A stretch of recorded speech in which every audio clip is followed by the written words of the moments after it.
I'd like to, first of all, thank Jim Persinger and Carol Daniels for coming up from Emporia to do our presentations today. You all are going to hear me many times talk about Carol as being Charlie, because I'm sorry, that's how I know her. I have worked with Jim a couple different times, specifically this year more closely than ever before because he is helping Kendra and Andrina with their internship year. Charlie was a school psychologist when I was the director in Hickman Mills School District. Charlie actually took my position. We hired you to replace me when I became the director. We have managed to stay close friends as well as continue to have a professional relationship for a long time now. It's been a long time. So 15 years to be exact. Oh my God. It was 2000 when I became, the first year I was a director was 2000. So wow, I didn't you realize guys, it was that long. so the morning session is, as you saw on the agenda, is on the WISC. The afternoon, or the WISC series, the afternoon session is going to be on the Benet. Charlie and I had talked a little bit about maybe trying to introduce the unit today, but the unit isn't available yet. We don't own it yet.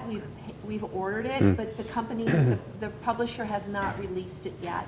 It was supposed to come out fall. I guess technically we're still in the fall, so maybe we'll get it soon. Emporia State doesn't even have one yet, is that correct? So we're gonna have to figure out what we're gonna do with the unit later on. I am leaving for a few minutes. I get to be a grandma this morning, and I'm going to a Halloween party. And so I will be back. So in fact, I need to leave now. I'm going to turn it over to Jim and Charlie and let you guys get started. You might want to maybe find out who all these lovely people are. Oh, yes. Kind of what level they're at. Good luck. Thank you both Okay, very thank much. you. Good luck. We're not that bad. Yeah, if we could do some quick introductions, and what would help for me to know is roughly when's the last time that you regularly gave any of the Wechsler series, and what's the last instrument you're familiar with? Because for some of you, it may have been a WISC-R or WISC-3, and that will help me kind of know how to tool some of the time that I want to allocate here, because I don't want to waste your time covering things that you know forwards and backwards already. So you kind of help me know what you are really familiar with, or maybe you're really rusty on, and I'll just kind of wing it from there and covering the main things that I think you'll need to know in terms of what's different and what's not, so that we don't waste your time covering things you already were pretty savvy on. So let's. My name's Patricia, school psych for about 11 years, and I remember Charlie the first time. Good to see you again. Last time we gave WISC for, about 4 years ago. Yeah. Okay. Jody Henderson, school psychologist for elementary, and the last time I regularly gave a Q test was 98. Yeah. Regularly. I've given them, but regularly, 1998. Yeah. So this is a little difficult. But it's like riding a bicycle, and that's the Wechsler. I mean, they have added several things that we'll spend time on that's very new, but it's the Wechsler, and so, yeah. Claudia Bouldridge, Emporia State Hornet alumni, graduate from Emporia State School Psych Program. Thank you very much. Last time regularly would be probably 2005. Regularly would have been 2005. And it's WISC 4. I've done a couple WISC 4s here. So. Good. Yeah. I'm Holly Eckelkamp. I've been a school psych for 4 years, I guess. I had my training at UMSL in St. Louis, and then worked in Columbia, Missouri, and then here. So last time I gave an IQ test regularly was the WISC 4, and it would have been 2012. Okay. Okay. And so you trained under Don Guns. I did, yes. Yeah. I'm Karen, and it's been about 2.5 years for me, so I'm still pretty familiar with the WISC 4. And we use the Wechsler nonverbal a lot too in my previous district. All right. Charlie My name's Kim, and I'm also an ESU graduate. However, I graduated back when all my professors have now retired. Not long ago, I've been So a have school mine. psych for 29 years. And I last routinely gave IQ tests, I'm guessing 2005 as well. However, just this year, I've given 2 WISC 4s.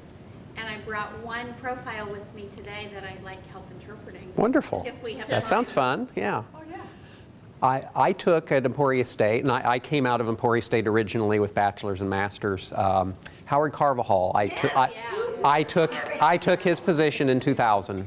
Yeah. I'm Kelly Wallace. I've been a school psych for, I think, this is about my 15th year. I've been Shawnee Mission for 12 years. And I think about the time frame Kim said, about 2005 is probably when we kind of quit giving WISCs. And WISC 4 would have been what I used. And I'm a graduate of Pittsburgh State University. Thank you. Lindskog. So, Gorilla, yes, Lindskog. So, and I'm at the secondary level. I don't know if I said that. I'm middle school and high school. And I'm middle school, high school as well. Yes, I do have one that's got a lot of dust on it. I don't know what edition it is in my office. Yeah. The weight is so. So, I'm Jo Pacfinicia, and I graduated from Emporia. 10 years, I've been a school psychologist, and I probably stopped about 2005 giving the WISC 4. So I'm in secondary too. and didn't I hear you have a relative attending Emporia State University? A relative attending Emporia. Yeah. I have a relative attending KU. Oh, we missed him. I did my best, We- yes, and he wants to be a school psychologist. I can't believe it. Oh. I'm out of it. Talking about it. Yes.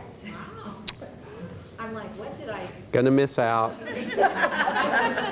No, he must have caught me on the good days. That's what he pays attention. He must not see you on But, those. no, there's too many relatives in Emporia, so you want to be independent because we're from there. So you don't want to go back where your grandparents are. So I get it. I'm sure there's KU grads, including myself.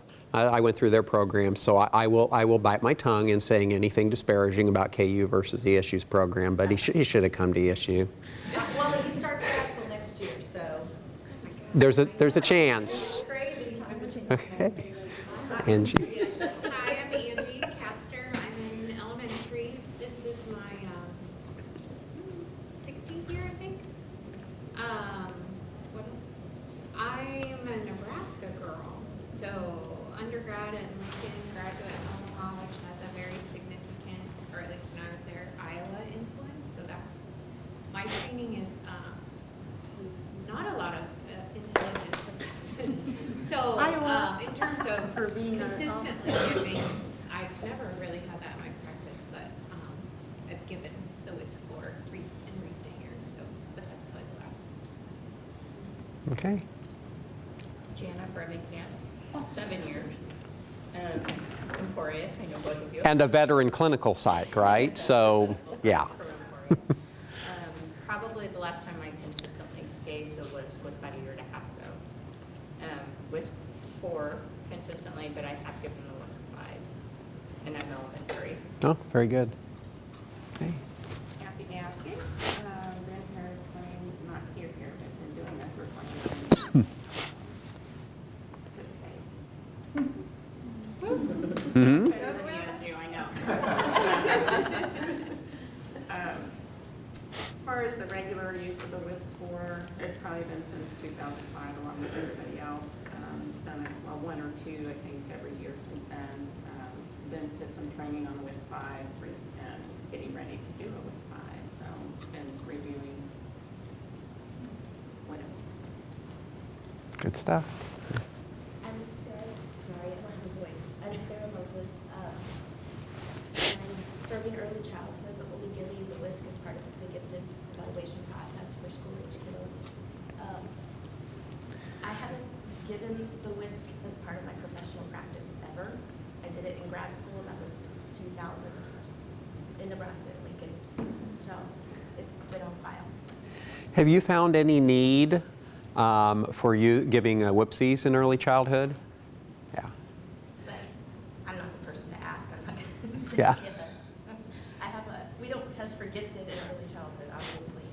And most of what we need, we can get through other assessments. So. Yeah, and I teach early childhood assessment. I was a preschool psych for 5 years, and I gave a WISC twice in that time because I was ordered to by administration, and ultimately it was about Social Security rather than any need our team whatsoever had. So I agree, there's so many other assessments that give you all you need cognitively to.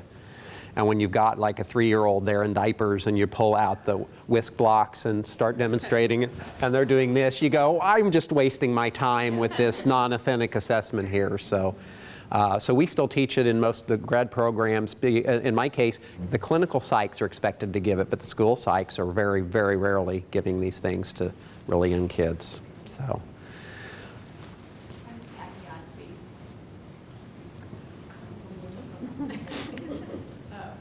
I've given a WISC before. It's been a while though. Okay. I'm Denise Cookerhorn. I think the last time that I gave WISC regularly was 2004 or 2005. I recently gave a WISC 4 about 2 weeks ago. Okay. Lyle Holtis, primarily elementary, Pittsburgh State grad with Rick and Scott. I've been a school psych for my 27th year. Last time that I gave the WISC in Benet was around that 2004, I believe. But it's been a while. Yeah. All right. I just want to say that I feel like I'm at an AA meeting.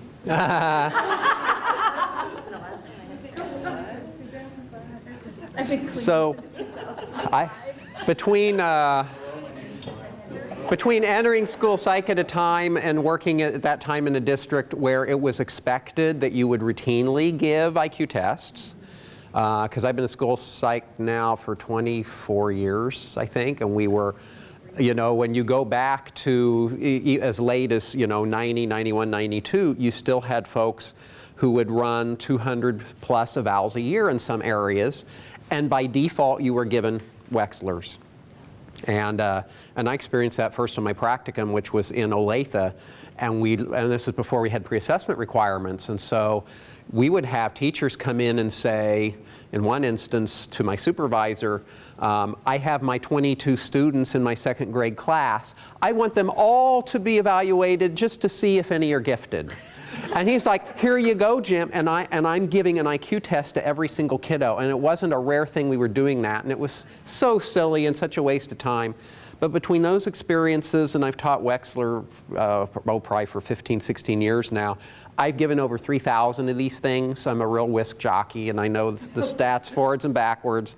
And I can tell you, especially if you're really rusty on some of this stuff, the nice thing is that it probably now, compared to a couple, just 10, 12 years ago with the older editions of these tests, the WISC 3, WASR, it takes half the time for me to teach somebody to give these instruments compared to the older ones, to a great extent because, and just knowing how these things are developed, they're moving, Pearson now is very clearly moving these to an administrative setup so that the psych isn't involved anymore. I mean, that's where they're going with these things. So as they've clearly spent millions of dollars and test piloted all sorts of new subtests over the years. And as they find some, for instance, object assembly went away, last generation. That used to take, for those of you who know the puzzles and lifting the shield and all that, and you're staring at the junctures. And it would take, because I teach my class as a weekend intensive, it was an entire weekend to teach people to be smooth and knowing how to give that and score it on the fly. And that's been replaced with a test that looks like, entirely made to give on an iPad. I mean, this is basically how you administer this. So much more, as Pearson markets it, much more user-friendly. And so it's it's a lot easier to give a WISC than it used to be, and the WACE is rapidly becoming easier, and I know they're working now on a revision so that some things, we'll do a quick overview of WACE. I know most of you aren't secondary folks, but to illustrate certain scoring principles, I want to start there, buzz through it real quick, and then move on to WISC. But even the things they're changing in this, where they have excessive verbosity, they have terrible directions, frankly, they figured out just from the statistics they don't need all these horrible, horrible directions. So it used to take 5 minutes to give a test called figure weights. We're explaining everything, or matrix reasoning, which has the worst script of any of these.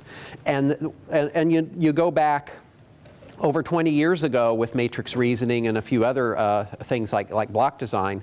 I know that they did normative studies where they would give some of these subtests to hearing impaired populations where you didn't speak whatsoever and you just opened it up the matrix reasoning. And as you know, if you've given a WACE to a typical adult, you don't have to give them directions. The second you do, they go, see, they get it. And so they figured that out, and so they have matrix reasoning on WISC, and there's basically no script. It's like, which one of those goes here? That's what it takes to give this thing. So the statistics are so powerful that they have really retooled these tests with the new generation, and the WISC 5 is the first to show the fruits of that, is that it's become so much more user-friendly, and the statistics are so much tighter that you have a whole variety of interpretive indices, and those are some of the new things we'll spend a lot of time covering, is a nonverbal IQ and a general ability index and a cognitive proficiency index that all load up in a nice factorial way, but leave a test that takes much less time even to give, like 7 subtests, and you get the entire full scale. And it's done in under 80 minutes. So it's really a very impressive tool. And the WACE, when it comes out in a revision, I know is going to be even more turbocharged like that. So undoubtedly, by the time we're looking at a WISC 6, it will have virtually no examiner interaction, because it right now does have very, very little involved, and I have no doubt that's an attempt to move it so that everything's under their control. They won't even sell you the paper pencil. I've helped develop some tests, and I know that this is exactly what they're doing with this, is trying to digitize it as fast as they can and take the examiner out of it. So you're already well positioned, since you haven't historically relied heavily on tests as part of cognitive assessment. They're removing those psychs who rely on themselves as test givers for their profession. That is not a safe place to be right now whatsoever. So kind of the agenda here then is I'm going to quickly buzz through using the WACE just to do a quick refresher on certain scoring things that people tend to get rusty. And some of the things that I most commonly see are mistakes that even veteran folks make. So like I just this year had a person who's worked as a psychometrist in Missouri, because there's some weird Missouri rules, and a veteran person whose full-time job is to give Wechslers, and she routinely made the exact same scoring mistakes again and again that I see new people doing, because in the case of the WACE, there are some explanations in the administration that are not clear in terms of when to query, when you are over querying, or the particular mistakes. So I'll buzz through those just to make sure we're on the same page with some of those weird scoring rules. And then having done that, that lays a foundation for WISC, because most of the new subtests that show up on the WISC 5 were taken off the WACE. They test drove them there, and they ended up working out, and so they worked them developmentally appropriate style for kiddos. So we will spend most of our time on the WISC, and I'll kind of walk you through some very new interpretive things that are pretty slick. And in fact, I worked on, with parents' permission, I'll show you a report I worked on what is probably the most complex case that I've had in 15 years, and gave a profile that almost always, I've just given so many of these things, I can glance at and go, oh yeah, here's what's going on with this kiddo. And I ran it with this kid, and it's like, oh boy. And I spent 2 hours staring at it to try to wrap my mind around what was going on, and I think I got a good solution. But I want to show you the amount of information you can extract from it when you've given the entire thing is pretty slick. I ran the basic test to get all the IQ and index scores, and it gave me half the answer in this particular case. And I went back and arranged another testing session, ran some other stuff, and it kind of fleshed out the rest of the picture. So I found myself a big fan of a lot of the changes they made. So that's kind of where we're going to go with it today. So a good place to start, I was able to wrangle, my students have most of my kits now, but I was able to wrangle 3 or 4 WAIS and 3 or 4 WISC. And if there's a couple of times when it would help for you to be able to see a STEM book, because I can't necessarily show you some things too well that you'll all be able to see. So if you want to kind of figure out a solution that lets you be able to see some of the materials here, and there's copies of all of the protocols, enough for everybody to see any of the forms. The kits are stockpiled with them. So yeah, so these are all WAIS, and then these are the SLIC. So are they purchasing WISCs for all of you, or? You know, since we can see. You can see well enough to, good, okay. They purchased 4 WISCs at this point. Here's a WISC and a WAIS. Yes. They have 4, are they paper pencil? Yes. Okay. The kits are stockpiled with enough record forms of both WISC and WAIS that everybody can eyeball, and you'll definitely want to be on, when we get to the WISC, be able to see all those materials.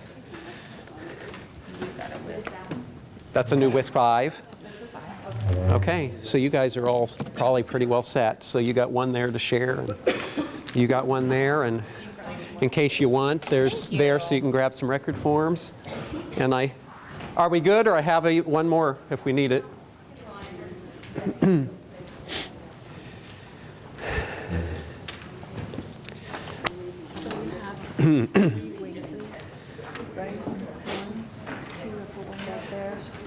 Mm-hmm.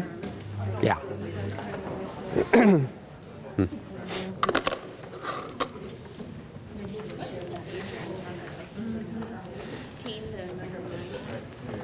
I think we thought we could see. Oh, okay. From here, I mean, is that okay? Yeah, as you can see. Yeah. And then you'll want in front of you some record forms to eyeball, but And you said you're doing the WISC 5 first? Or we'll do the WISC in about 20 minutes. Okay. By then we'll be there, and you've got all those forms too.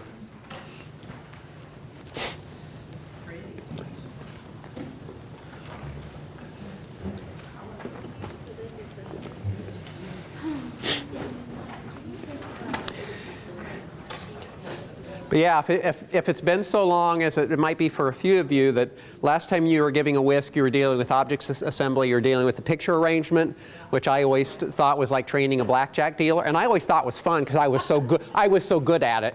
You know, the second they've answered, I'm slapping the next one down, and then they've replaced that with a subtest that's better, that has a better factor load on what it's on perceptual reasoning, and that involves you going. Or if you bought the digital edition, they've got an iPad in front of them, and you go. And as soon as you do that, it starts the timer automatically. They touch their answer. So it's actually very slick, and it removes a lot of error that used to occur with the stopwatch.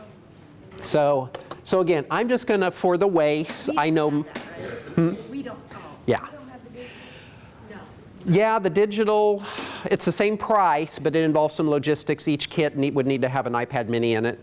And then you'd have to have your own, and you have to sync it up. And a lot of people are not yet buying them because the publisher has really come under fire from the moment they released it. They weren't able to answer basic questions about security of the information, because you're logged in live and you're putting in the kiddo's name and it's cranking out all this data, and they were not forthcoming at all about what steps have you taken to make sure it's secure.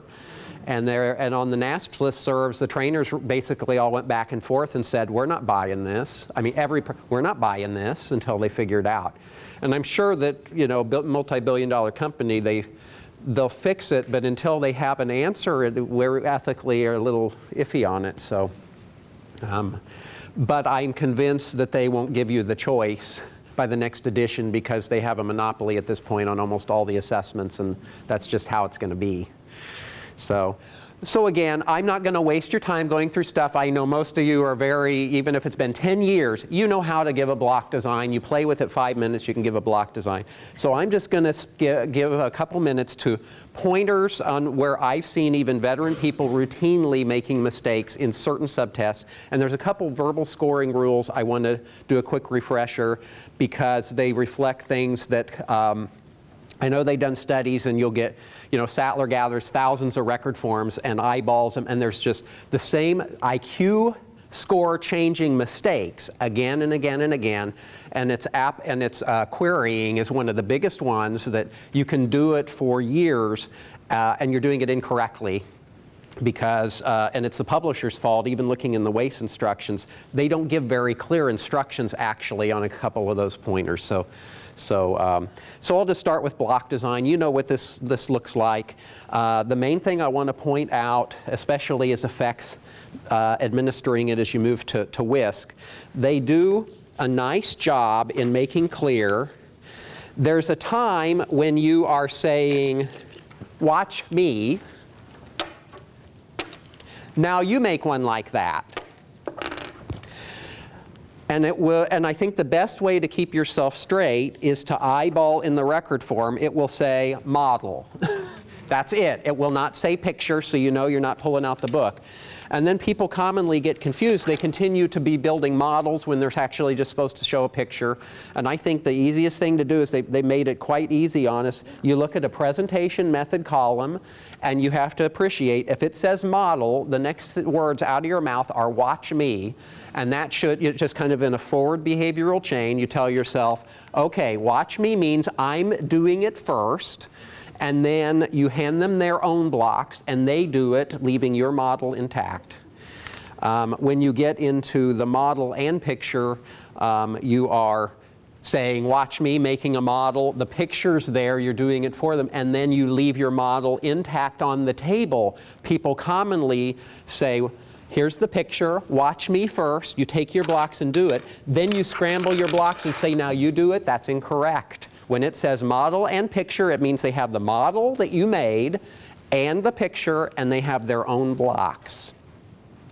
So that's number one mistake I see, is that they are actually, especially for lower functioning clients, they're cheating them out of both modalities they're entitled to, in terms of item difficulty. The next most common mistake is that this is one of the best of the visual spatial subtests. There are very standardized setups, and all my students know what this looks like in terms of you have to have the edge of the table parallel here, setting up the client with their blocks in this workspace, because it's common that people work like this, which makes it likely they'll make a rotation error and it's your fault. So you always, as if it's being measured, you want a square table, not a round one. That introduces error to it. You want it parallel here, and you give the client enough workspace, and I think the book says something like 9 to 12 inches, maybe even less than that. I think 7, it might say in the WISC. I have learned from experience, if you actually hem the kid in like this to work, they will routinely drop blocks on the floor when they're working because they're going too fast. So if you give them not quite enough room, you have to be ready with spare blocks to replace them as they drop them on the floor. Or I give them closer to 8 or 9 inches to work. So, next most common mistake is there. I've seen people, and you probably are all aware of this, have seen kids do this. They start putting them on top of the book, which they're not allowed to do, and you're supposed to say, cut it out. You say, no, you must make it down here. But I've seen psychs who actually give it that way and don't know that you're not supposed to allow that, which makes it much easier, of course. So those are my main pointers, is that this setup is actually very important, and people give it over the years and forget how crucial that it was standardized this way for a reason, and you vastly increase rotation errors, they know, when your book's askew at all. A final thing, especially with really young kids, the setup of the table you have them at, when the kiddo is at this eye level and they have the blocks here, it makes it harder because they see the sides of the blocks and they think that's relevant. So you really have to pay attention to whether you have an age-appropriate setup for the kiddo. Or if the client you're working with, as often they will be, it's an appropriate setup and you're starting block design and they're like this, because that's just how some of the kiddos will do. And you want to just advise the client from the get-go, you might want to sit up straight so you can look down at the blocks because it's important. And even to say, it's not in the script, but it's part of you explaining things they need to know. Don't worry about the side of the blocks. They're not important. You want to be able to focus on the top and then let them choose how to proceed. Oh, no, that doesn't change standardization because the general rule for all of the subtests is that you have the standard instructions that you must deliver verbatim. You are also to explain anything and answer any questions that the clients have about the instructions and what's expected in taking the test, as long as you're not teaching them a practical strategy. So you're crossing a line when you're saying, now I know that you're looking a little confused. Now one way to think about it is to look at this picture and you want to imagine that it consists of just 4 pieces. So just try to make it, at that point you're teaching them a strategy. But to express to them anything related to working quickly, make sure you're sitting up so you can see the blocks. The clients will, I'll see clients that start working up over here, which technically makes it slightly, we don't know how much error it introduces, but it technically makes it slightly harder. Now they don't have a frame of reference that's quite as good here. For you to interject something like, you might find it easier to do them there, and then if they want to follow that advice, they can if they want to, but you don't force it. And then I guess a final nicety, when I've set up my materials like this, and I'm modeling for them, and you probably know from the instructions, if you know that the client, or you see from their work that they are, say, left-handed, I'm putting my blocks here, and if they're right-handed, I'm putting them here. You're supposed to do that. But if I find that I've got a correct setup, and then a client chooses, because some of them will, this isn't a great table to work at, but a client will choose. Oh, there we go. Thank you. It's a good time. Because once my fresh, shiny $1,400 brand new WISC 5 materials come out, I don't want popcorn stained fingers anywhere near them. Thank you so much. This is good. Thank you very much.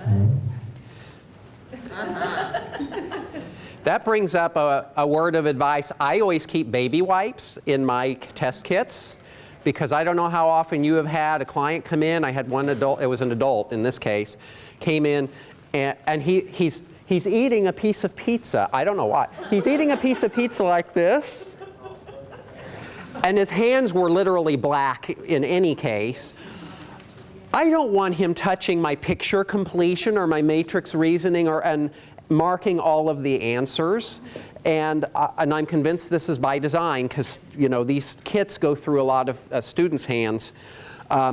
They're very fragile. Like if the client smudges, like clients will you'll give them the pencil, they'll do symbol search. The instructions in the WISC say, let them have the pencil in the interest of rapport. I tell my students, don't you dare let them keep the pencil, because next thing you know, they will have the pencil, they're fiddling with it, you're showing them an item, and they will reach out with the pencil and go boom, and mark your book. I will tell you from experience, if you have to replace this, like STEM Book 1, which I want to say is like $380 to replace this book, if somebody marks on a pencil, with a pencil, their answer, and you try to fix it, it basically ruins the page. Tell me that's not by design in your $1,400 kit, that they use paper you can't fix smudges on it. And so, word to the wise, baby wipes, because you never know if they've just come in and they'll smudge things up. And I confiscate kids routinely. You bring them down to test, and they walk in, and they just know to carry. They always walk in my office and they're carrying a pencil, and the first thing I do is snatch it from them because The eraser's in their ear half the day, and then I've had a kiddo, and then they go in and they go, ruined. So, the final thing I was going to say on block design is that I'm a client, and then I've been set up with a proper test thing, and it's common the client will do something like this, and they basically move things because they have a certain way they want to work. You let them do it. That's their call. That may work better for their style. So that's all I really had to say on block design. I don't know if you have any other advice you have from your experience with it or any questions on that, but block design, WISC way, it's the same old that it always has been, except for the switcheroo of when you use a model, when you use a picture is the only slight change. Okay. Yeah, are there more models than there used to be? There used to be only like 2. Oh yeah, on this there are more models for yeah, for sure. They're trying to improve, I think, a floor effect that you go back to the R series, and there was a pretty serious floor effect on both WISC and WACE. And a refresher on what that looks like, if you're rusty on that. There was a wonderful article, the Journal of Polymorphous Perversity, that most of you are too young to probably be familiar with that, but it was a satirical psych journal, basically, where they would publish articles that were often very insightful. They were humorous, but they made a good point. And one of my favorites from that time was Testing of the Dead. And they described in elaborate detail how they went to get the client, and the client was real stiff, and how they drugged them down and propped them up in the chair and tested them, and they used a WISC-R. Well, they obtained an IQ of 72. I mean, you actually would if you were to test a client with a WISC-R of that series because of floor effects that did not accurately measure at extremes of ability. These instruments in the past had real issues with. You would get inflated scores. And I mention that now because that was one of the big changes that you don't even notice in learning the WISC-5, is that the floors and ceilings have been really fine-tuned to better get rid of those effects. And in fact, they have quicker discontinue rules as it just happen to work out so that you discontinue more rapidly than you used to, which shaves a few minutes off the test. So the changes from very advanced statistics have really influenced this. Did you say what that, like an average testing time is? Did you say I know I have on one of my slides, the current WISC-5 to obtain your full-scale IQ takes 74 minutes. I mean, it's pretty impressive. So that's block design. Same old, but those are some of the niceties. I really don't have a whole lot to talk about when it comes to similarities. You know what this looks like, category. You'll want to attend to, this is something they added into the WISC. They've always been pretty good at the WISC at having training items. So, and they systematically went through this, and in every instance, they took an approach of demonstrate, practice, sample, and then you get to the real test. And so they still, I'm guessing as the new WACE comes out, they'll still continue to have those, but they really emphasize them on WISC to make sure the client has ample opportunity to clear up misunderstandings, get feedback. Only thing I want to say on similarities before I move on is that one of the most common mistakes I see on this one is that the entry items are almost always training items, and they have the little stylized T or whatever you want to call it next to, so in what way are a horse and a tiger alike? And that's your cue that if you find yourself working backwards on, even if it's the WACE, there's almost always something you're supposed to do to teach the client what the correct answer. So they say horses and tigers both have tails. You'd say horses and tigers are the same because they're both animals, and they'll point you to something in the script. So that's one of the most common things I see people forget. That's a big oversight. That's an additional opportunity to correct misunderstandings about the task. So enough on that. Digit span, the most screwed up subtest of any that I've ever taught because it looks so easy. So you guys know how to give it, so I'm not going to demonstrate any of that, except to say, and in Emporia State we actually did some research on this, the most common mistake is that people do not attend to tempo. When I'm reviewing my students' proficiency videos, they turn into me. I turn on a stopwatch and the student's going, 8, 1, 4, 9, 8, 3, 7. And it's like, you just screwed that up big time, and they have no clue, or they greatly slow it down for some reason. Very few people have natural tempo. You have to somehow pace yourself. In my office historically, I've had a clock, an old-fashioned clock like this that has a sweep second hand, and it's 1 digit per second, and I sync myself to it, 7, 2, 8. And if I don't have that opportunity, I just turn on my stopwatch and I use it. Nowadays, some of you probably aren't even going to use stopwatches for the few times you have to on the WISC 5. You just use your smartphone. When I strongly suggest when you're giving letter number sequencing or digit span, set up a metronome app that just flashes at you. But you need some means where out of the corner of your eye you can pace yourself, because I promise there are very few Ringo stars in the world that just naturally can do that kind of thing. We all think we can, but we can't. So, I just this week had to do some auditory processing assessment on a student, and the test of auditory processing has a CD-ROM in it that you listen to that tells you how you need to present things, and the numbers and words, it says to use no inflection at the end, which I had never been trained on. So my question is, are we not supposed to use an inflection at the end of when we're doing numbers, or do you know if there's anything out there? Because I always did. When I swear that I have read explicitly, but this could have been a generation ago of tests, that it says specifically to use an inflection as a marker that you're done on the Wechsler. But I appreciate going back to, it's like, when did that come out? Like the original KEB, Kaufman, who's a heavy hitter in his research. And I know that you are to essentially be monotone when you're delivering digit span on those kits. I don't know why, but I know there's a reason that it's written that way. Right. So I'm sure there's some. It's okay to do an inflection on the WISC. Okay. Oh yeah, on the WISC. It was normed that way, but yeah, on other kits like the KBC particularly, I know you are to not use inflection, which is sounds like you're talking like a robot, and then the client doesn't know when it's their turn. Exactly. So what I noticed with this kid, it was like, are you done? Yeah. So you all know the tried and true matrix reasoning, and you know how painful it is to deliver right now because you've got what's a 3 or 4 minute heavy-handed explanation you have to give the client.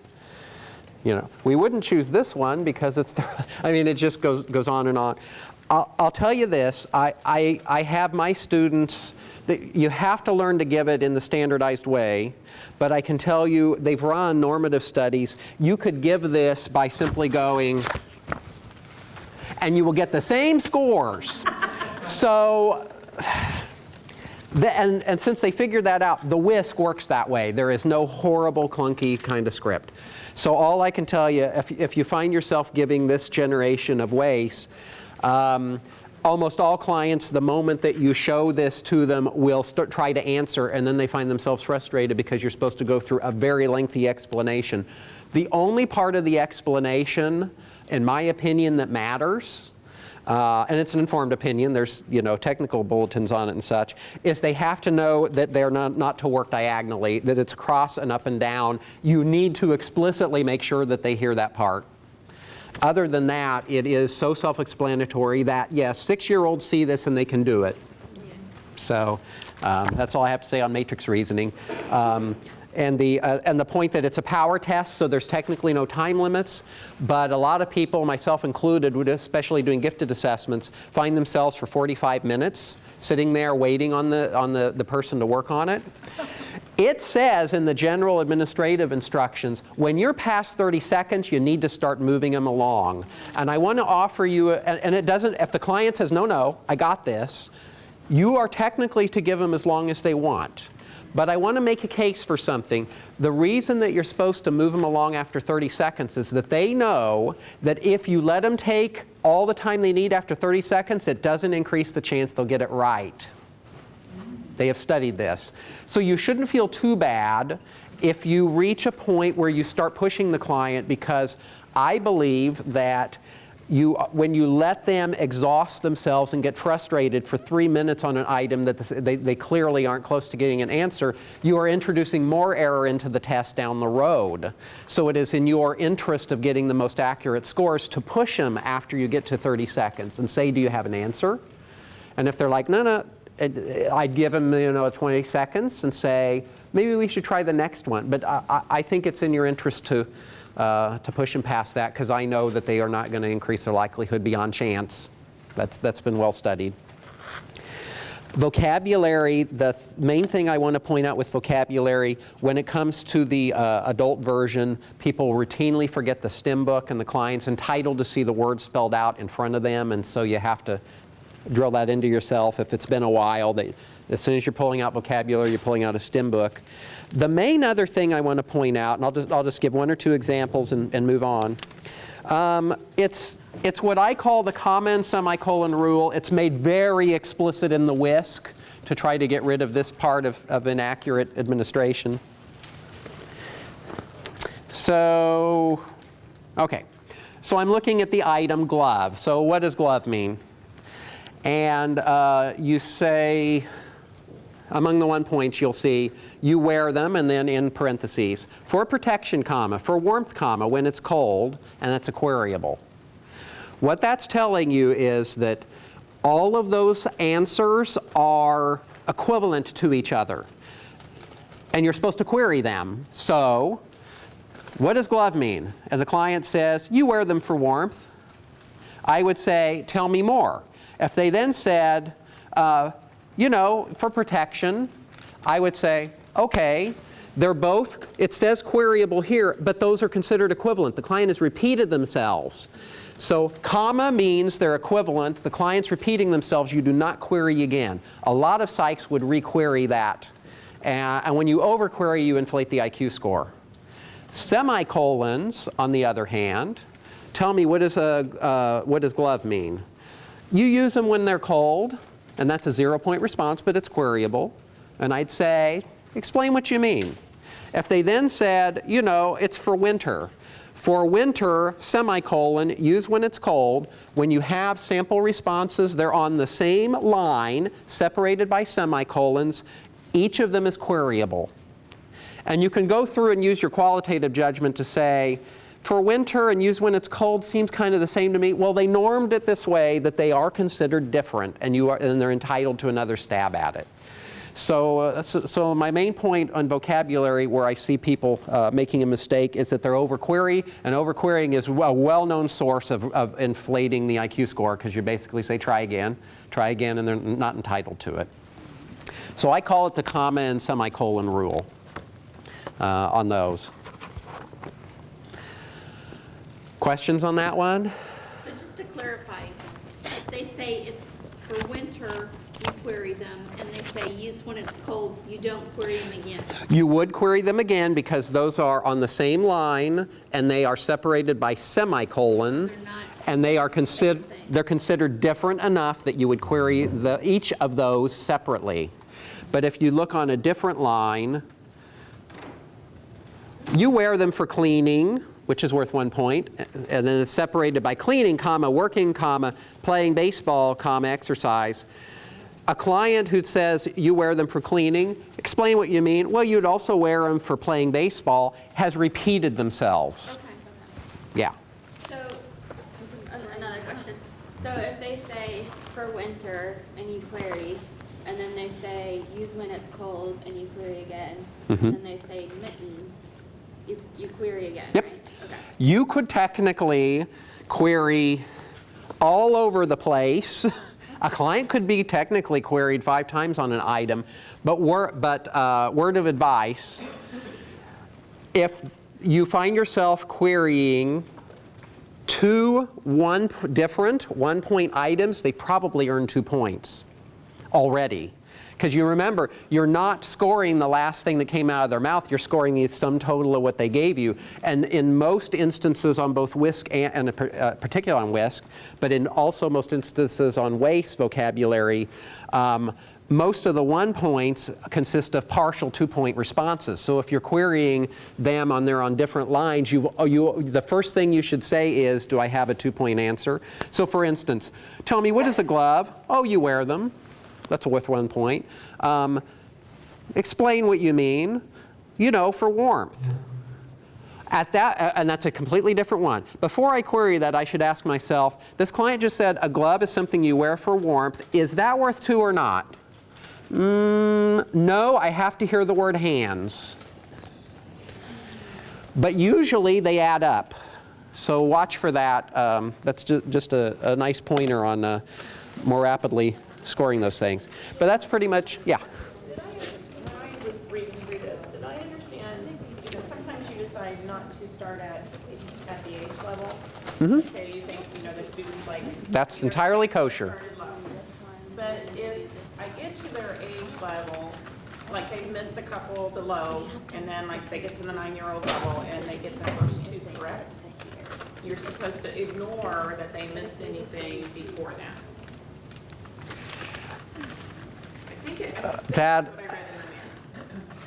Okay, so you've got, so repeat your scenario again. The client is... Let's say the client's 9 and the start is 9.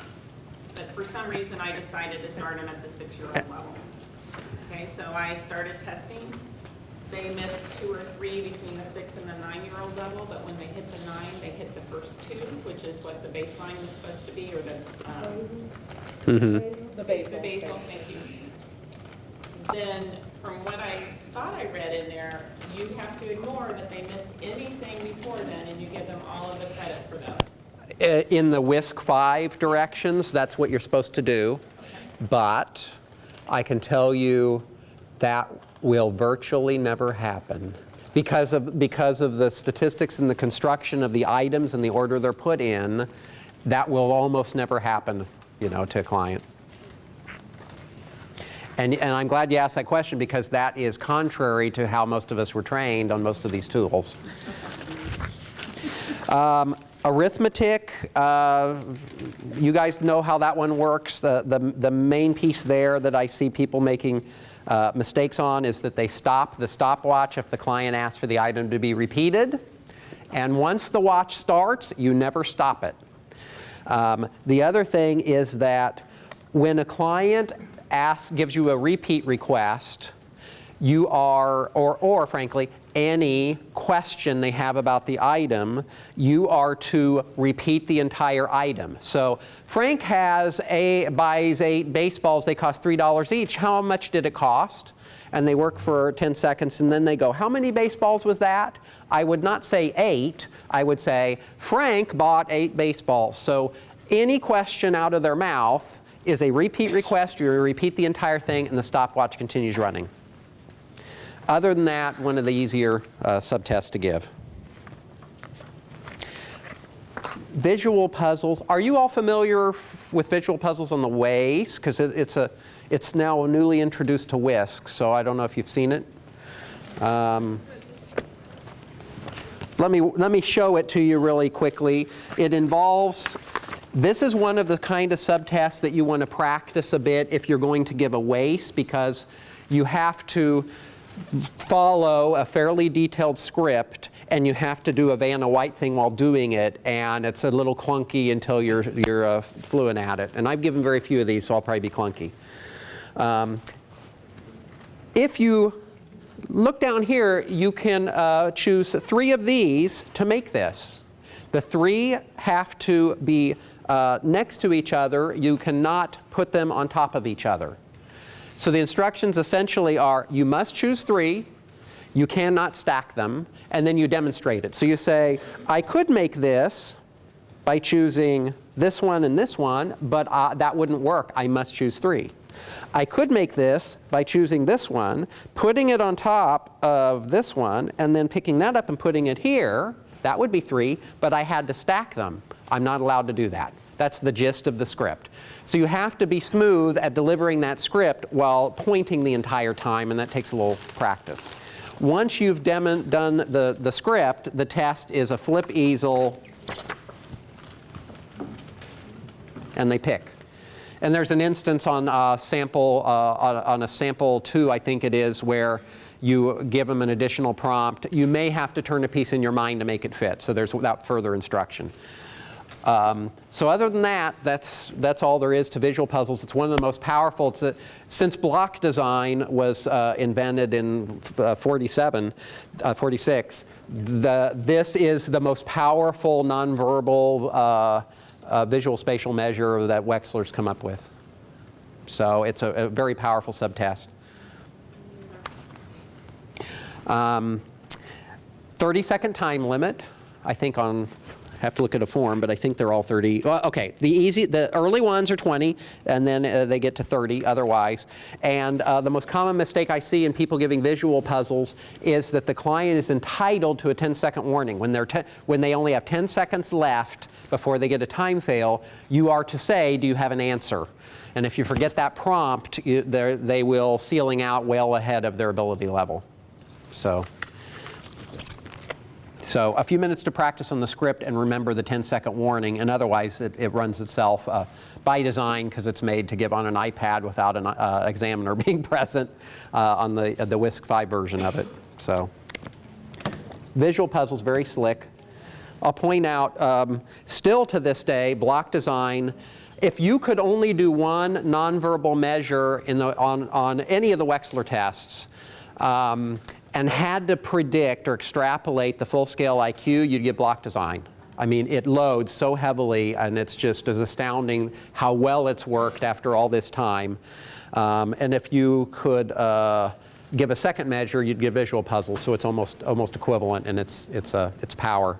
If you could only give, and if you've given a lot of Wechslers, you already know this from experience, if you could only give one subtest in general, you'd give vocabulary.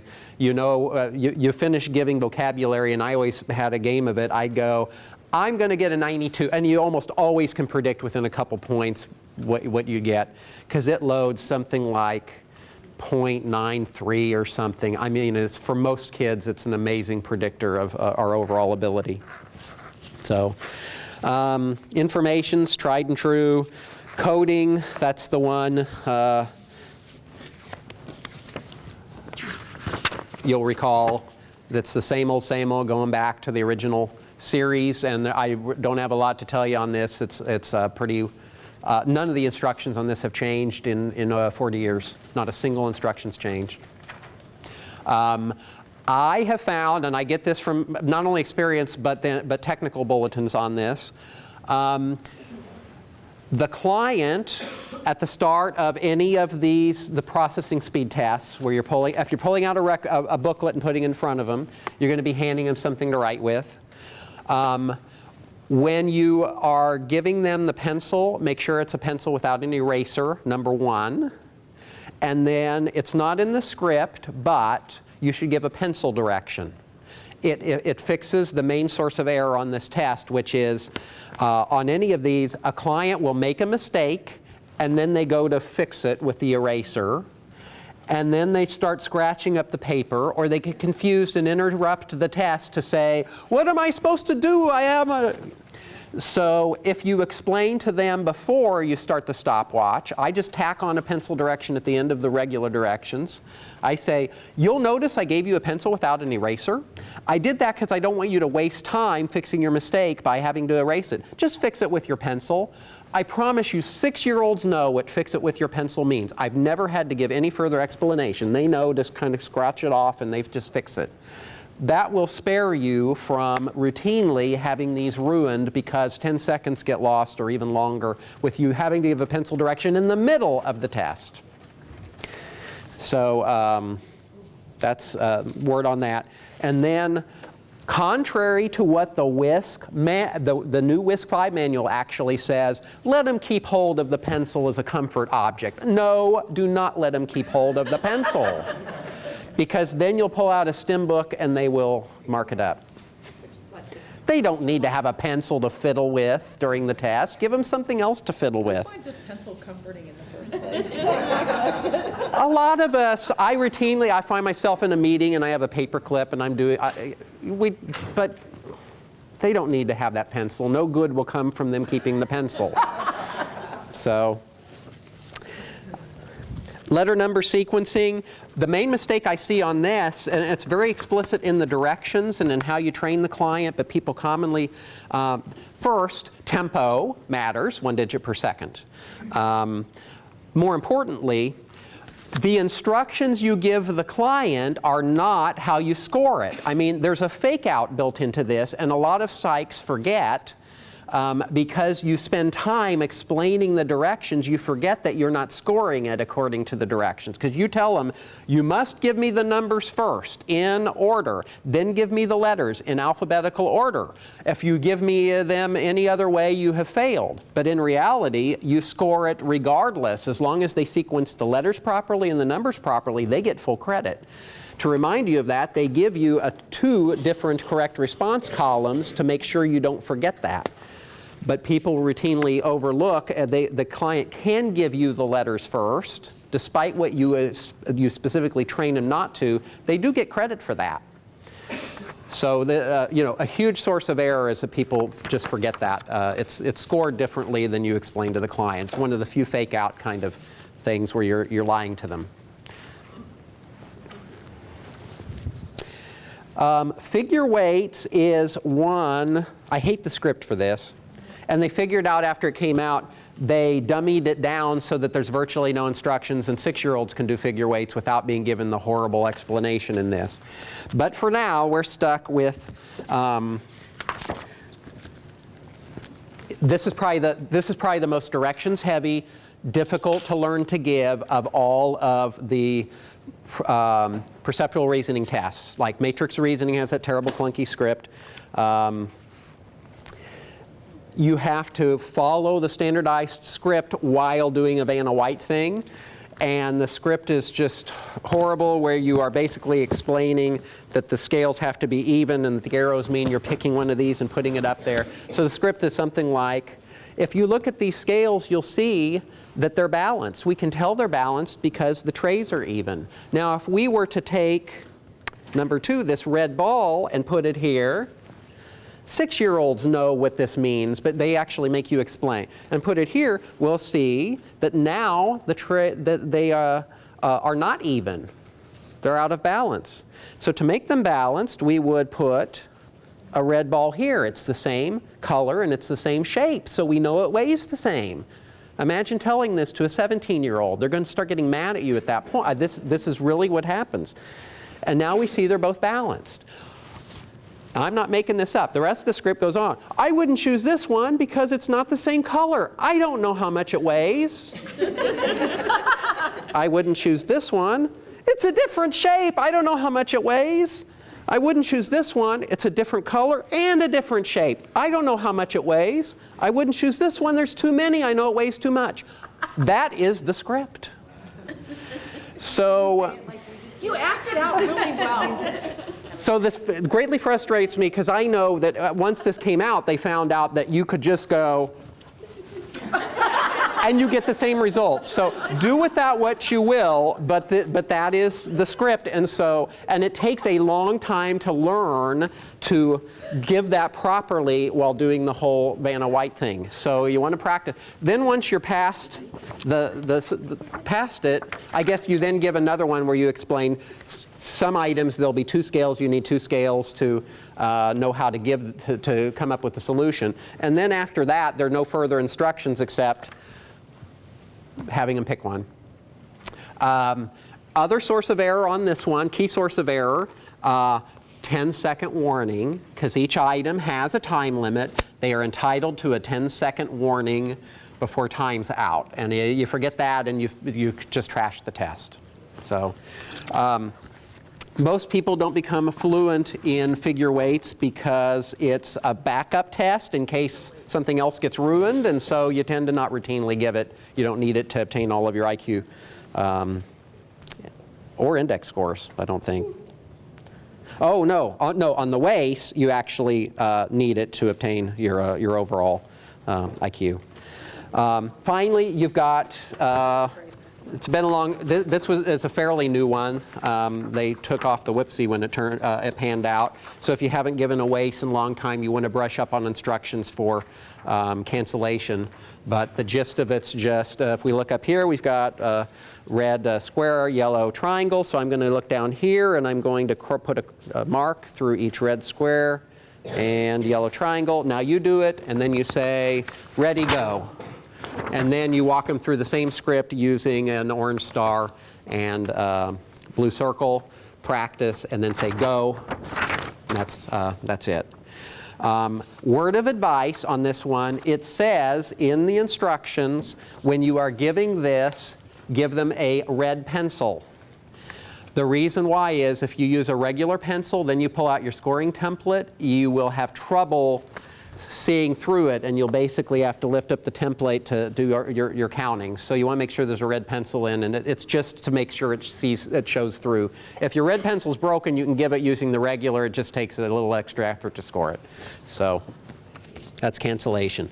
And then I didn't particularly talk about symbol search. It's the same old symbol search. I'm trying to think if they changed this. The main distinction here to attend to on symbol search is if they're looking at these and seeing if one of them is over here, they're to put a mark through what matches, and if they don't see it, they put a mark through no. So different editions of the test don't necessarily work that way, but that's how. But that's basically the WISC and the main sources of error I've seen on that. So even if it's been otherwise 10 years since you gave one, you literally could pick it up and play with it for 15, 20 minutes, and you're good to go, mostly attending to like visual puzzles and the matrix reasoning and getting those scripts down fluent again so you don't aggravate the client, because they're such tedious scripts to begin with. You don't want to leave them hanging while you're trying to walk through all those pieces. So are we supposed to, is this a good time for 10? And then we'll get into. So now you've seen most of the WISC, and that's why I started on the WISC, because you already have now seen half of it. It's the same stuff with simpler directions. So let's take 10 minutes, and then we'll look at what's new then on the WISC 5. I know most of you aren't going to routinely at all be giving the WISC, but I thought that was a good thing to refresh you on, because everything I had to say on that, I had to say on the WISC anyway, so I thought I'd just use some of the WISC demonstrations to subtest to explain it. So now I want to dig in mostly to what's changed, what they've been up to on the WISC. We still have the WISC 3, so when is the WISC 5 coming out? Should we bother buying a 4, or is it coming fairly soon? I think realistically 2 years probably. Okay. Just guessing the typical timeline, because they've really compressed the timelines down. 2 years. So it's kind of, if you got one, you'd buy one. So, okay, so WISC. And I hate PowerPointing, but this might be the best way to kind of buzz through a couple things that you'd want to have up in front of you. And I'm going to mostly focus on what interesting new things they've done, and then trust me when I say about half of it is same old stuff that you already know, and we'll just touch base on those as we go. So here's where they were coming at and what their main goals were in revising it, and they met all of these beautifully. The instructions are as short as they could make them. They deliberately, for the first time, they deliberately set out to have it involve you speaking as little as possible. And again, I think that's by design so that they can remove the examiner entirely in the next edition. They set out to, they use some advanced statistical techniques to focus in on a different set of core subtests and fewer, of course, three fewer subtests to obtain your full-scale IQ and get with the same reliability, which very much decreased the overall time it takes to give the thing. If all you're after is an IQ score, it's quick. The ceilings, the discontinue, they've got down pat so that you're usually about the time that the child gets frustrated, you're done, and you can trust statistically that they have it set at the exact right point where you could trust that you should move on. They changed the factor structure. So we always had a perceptual reasoning thing that they know people always have interpreted as visual, as a visual spatial kind of piece, and they just rejiggered everything using a couple new subtests they came up with so that they used the factor structure that almost all psychs were using anyway. So they did all of this in response to focus groups where they were very responsive to saying, what do you want to see? And these are the main things on people's lists.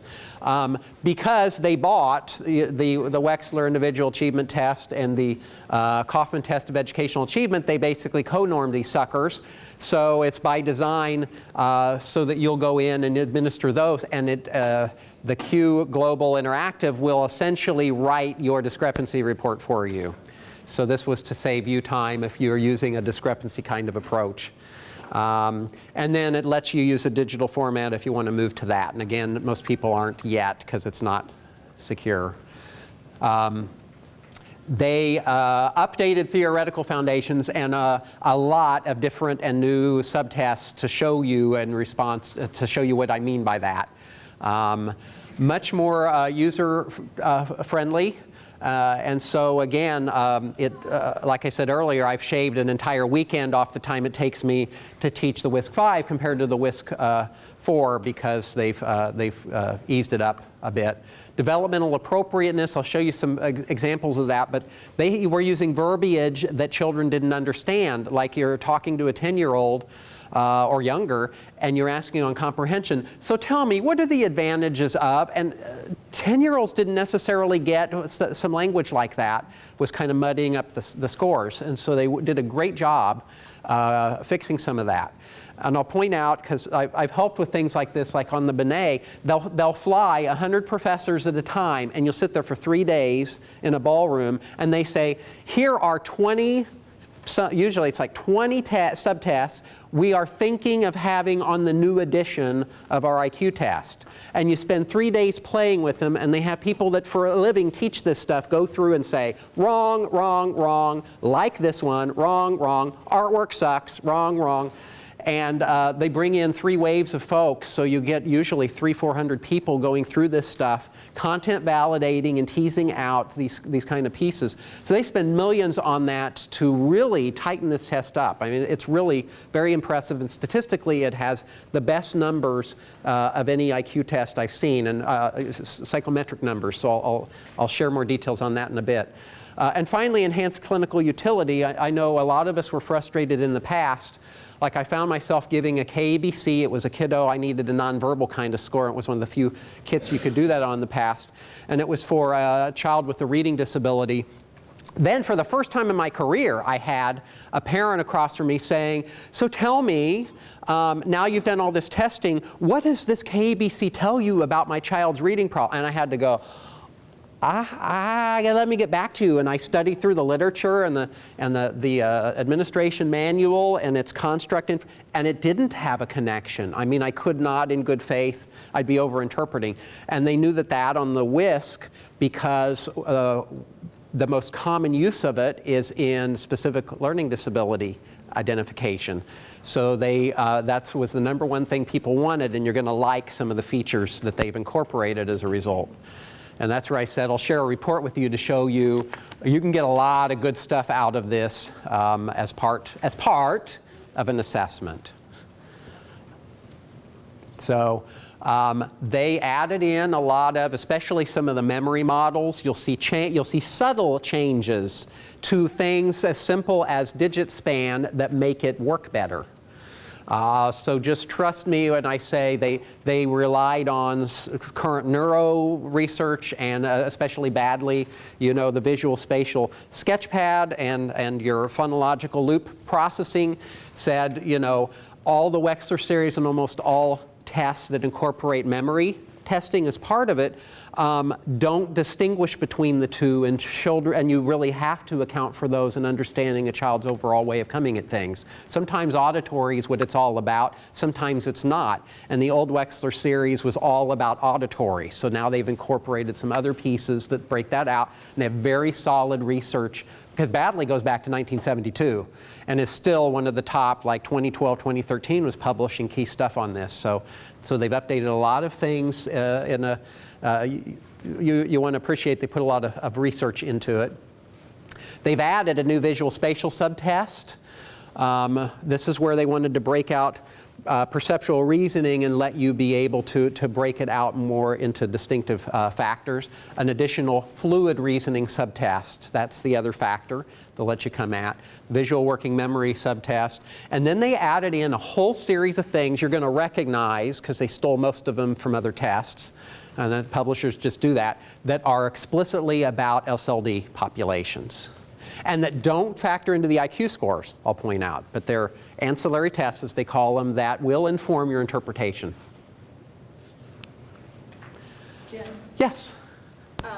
What is the research saying about testing students of minority populations? I know that that's one thing, you know, I mean, this is my 20th year as a school psych, so it was the cautionary tale of doing IQ tests on African American kids or kids from other cultures. What's the research on this being affected by race? It's great news, and I guess the way to start that discussion is to say, when we talk about bias in testing, and I am not at all proclaiming that there's no bias in testing at all, and especially historically. But when I use the term bias, I use that as it appears in psychometrics, which is item by item. When you're administering a particular question or showing a matrix reasoning item or something, are there any groups, you know, that, broken out in the demographics that have a different level of difficulty with that item? They did, what's that, it's an iterative process. I know I threw it on a slide because I forget what it's the process where, as they normed it, they started with the particularly sensitive populations, English language learners, I know was one of them, lower SES kids, African American, Hispanic. They started with those populations so that in real time, as they took the data, they were editing the test until item by item, there are no statistically significant differences by gender, by race, ethnicity, and geographic region, and so on. And they've systematically tried to do that for the last 20 years, but they've never had the statistical procedures that let them be so good at it as they are now. If you've heard of item response theory, that really lets them edit these things down so they take much less time to give. So, when I'm asked about bias, that's my initial response is it's a statistical idea, and they've done magnificently with this. And you can kind of look through item by item, and you can't find anything that on the face of it has an issue, and you actually can look in the detailed tech manual, and you know, all their information's available. You can go to their website, and it will show you the exact breakdown. I've never seen a publisher do a better job of matching in their norming, doing such a comprehensive job to the demographics, like spot on. It's like 13% of the population lives in this vicinity, and that's exactly what we hit in our norming. They spend millions of dollars making it match, and usually publishers don't. They try to get close, but Pearson is this. They know this is where the money's at, and so they put a lot into it. So. A lot of people ask the question in their focus groups, why do we have such an emphasis on working memory. Why is it weighing in as much as it is into the overall IQ score? And they tried to directly address that, not by saying we're going to tweak the working memory so that it weighs in less. They came out saying you would not have a test that's as valid if you didn't include the working memory. And then they give you multiple ways you can parse out working memory so you can get a general ability index score that doesn't rely so much, that doesn't rely at all on any of the subtests that load up on working memory. So you can tease those out for some children. And I brought you a case study to show you what that would look like and when you would, some rules on when you'd do that. But they proclaim very loudly in the administration manual, if you start parsing things out that way, it's great and it's valuable for interpretation, but working memory is a key part of what these tests are for. When they're about school-related learning and the kinds of things it predicts. And if you were to yank working memory out of the equation, you would not have an accurate descriptor, basically, of the functioning of a kid in real time working with the teacher. So they do give you options on parsing it out, but they say it never really replaces the full scale. It's kind of a supplement. Those are interpretive matters that they give you the ammo to come at. It takes 74 minutes to do the entire testing on average, which is far less than it's taken before. And if you want to get all of the main index scores and everything, so 64 to 67 minutes to get IQ and all the main index scores, which is where most people stop. That's a big change from getting a full-scale IQ. So I think I misstated that earlier. On the last edition you're familiar with took 74 minutes. You now can get all the primary index scores and such. What takes a little over an hour. That's good news. Yeah, there's that. And basically, if you want to go past, and I know initially, because that's a good point, veteran folks take 44 minutes on average. If all you want is, I want the full scale IQ, and you're not interested in getting everything else that typically would be generated, 44 minutes, a veteran psych can give a WISC and give the entire core 44 minutes. Realistically, you will probably, in schools, to answer the typical referral question, you want to get the rest of the index scores, which basically just adds what are some of the more time-intensive ones, frankly, visual puzzles. Picture span, symbol search, that gives you everything you need, and it takes 64, 65 minutes. So much less time, or more routinely, it was 80 minutes to give the past edition. So that's definitely more friendly. In terms of what they did to make it more developmentally appropriate, they changed some of the wording, especially in comprehension, because comprehension loads up on the verbal comprehension index score, and it belongs there, but it's not supposed to be a vocabulary test, and it was for a lot of kids. So they found the higher vocabulary items and snipped all of them out. On similarities, they had some issues, and psychs routinely were complaining about it. As you get to the higher level items, they had vocabulary. You need to have a pretty high level of vocabulary to tackle them. And you appreciate, if you look at older editions, even on the WAIS, the hardest item on the WAIS for 20 years on similarities is in what way are salt and water the same? You don't need high vocabulary in order to make a really good verbal reasoning test, via the similarities. So they use the simplest vocabulary in order to measure what's actually very complex cognitive processes. So it's these little tweaks you don't necessarily notice, but that really made the test a lot tighter than it has been before. This is my favorite by far, is they reduced the verbosity, where you saw how I explained visual puzzles. I did that for a reason, to show you when you give visual puzzles has been adapted for the WISC, you go, one of these goes here, which one? Okay, And then you start. That's the instructions, because they tested it in many different ways. They ran the numbers, and they found that they could get rid of all of that and still get the same. And there's time savings, and it makes it just a lot easier to give. And then I think I mentioned this before, they systematically built in demonstrations, the child practices, you give them feedback, you give them any training needed, and then you actually give the test. Every subtest works that way now. Overall better reliability, lower standard error measures, so you get much tighter confidence intervals. And the confidence intervals were already great. You were typically, depending on the ability level of the kiddo, plus or minus 4 points, and you'll see it slightly improved even from that. And some people criticize, it tends to be lay people, parents and such, more than psychs do, that say, oh, you know, this score 124 on this IQ test, and you're saying I need a 128 or a 130 for my child to be in your gifted program. Well, go ahead and get another psych to give the test again. And then if you yield to that pressure and give it, you know from regression to the mean you're going to get a score that is closer to average next time, usually.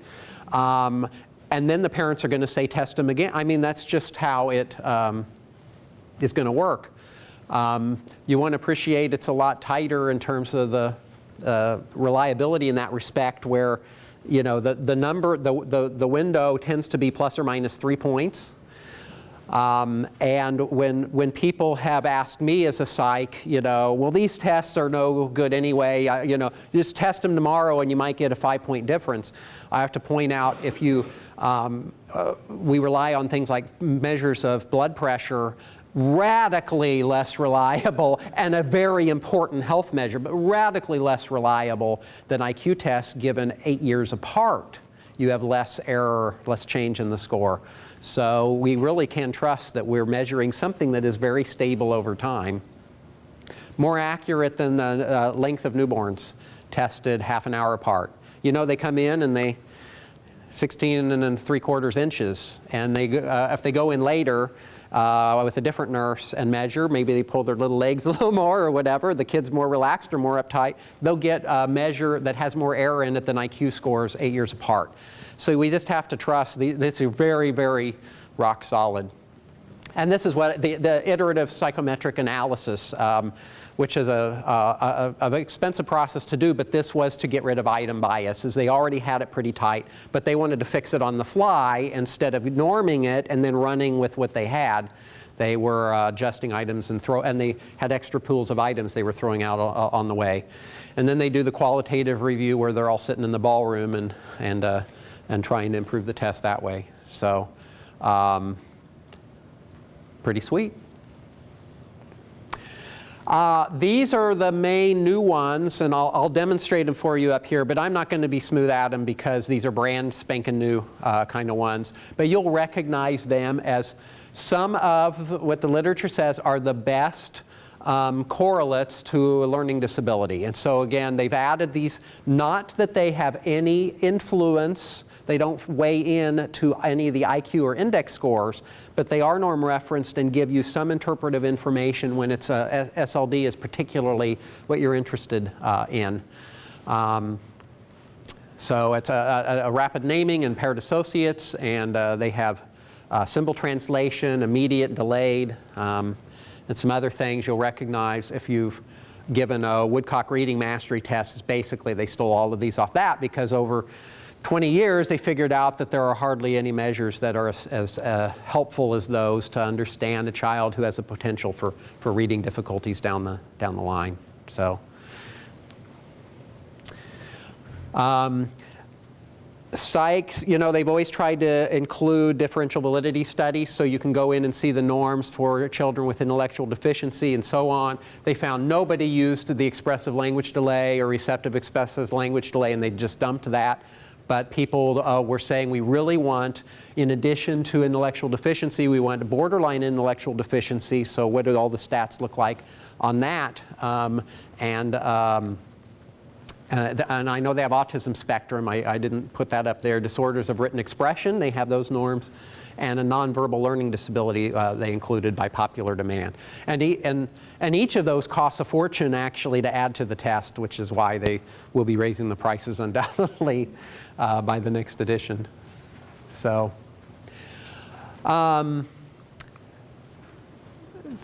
The factor analysis showed that they could basically knock several of the what used to be core subtests out and get the exact same results with the same level of reliability.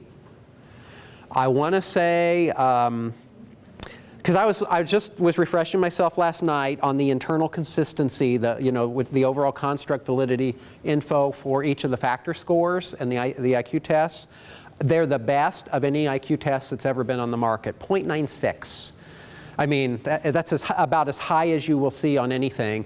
I want to say the full scale IQ gives you a 0.96 internal validity. With fewer tests given in, 64 minutes? So much quicker to obtain.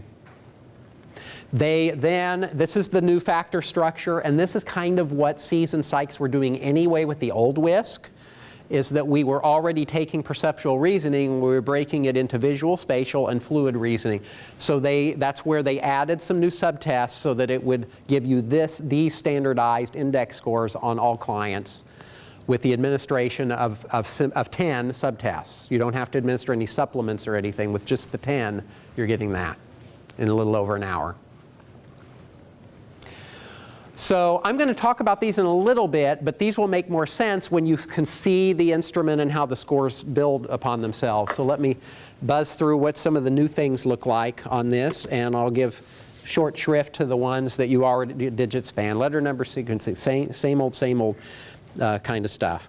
So block design, same old, except they found, you see, with a typical client sitting there 8 years old, you use a model on the first item as a training thing, and then you move past it, and you're done. And they found that you don't need the model past that. With younger kids, you'll have 3 items that are modeled. Otherwise, it's just the flip easel kind of approach to it.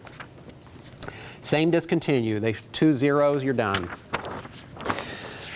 Similarities, no changes there except for a couple twerks to some of the vocabulary. And you'll see a few new items in there, but it's mostly even the same items. But a thermometer and a timer, blocks and clay, and you'll recognize it's the same concept as what did they used to have, wood and bricks or something, but now it's blocks and clay.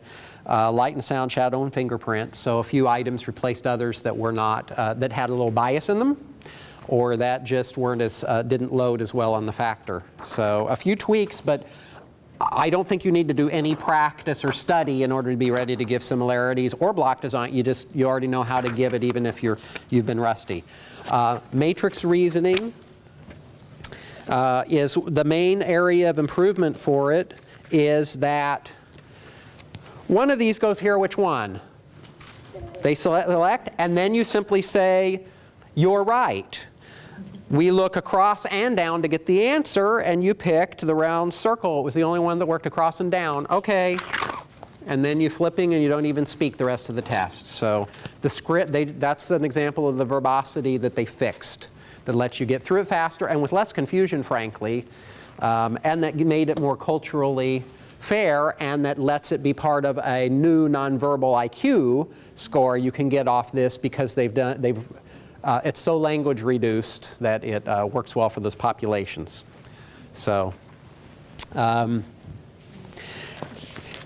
digit span is almost the same. Digit span forward, digit span backward, and they've added digit span sequencing. That's where you're saying, now I'm going to say some more numbers, but when you repeat them, I want you to give them to me in order from lowest to highest. They already had that on the WISC. Those of you that gave them more recent WISC, that was kind of an experiment, and that's an example of where they found from memory research, especially badly, that level of mental manipulation was useful at getting at some key aspects of memory that should be included in the measure. So it takes a little longer to give, but it gives you a better number. And that let them create an auditory working memory score now, because the test is measuring more than it used to, and you pair it with other subtests, and it gives you an additional measure for interpretation. So that's actually a subtle change that led to a big change in some of the scores that you'll get on this.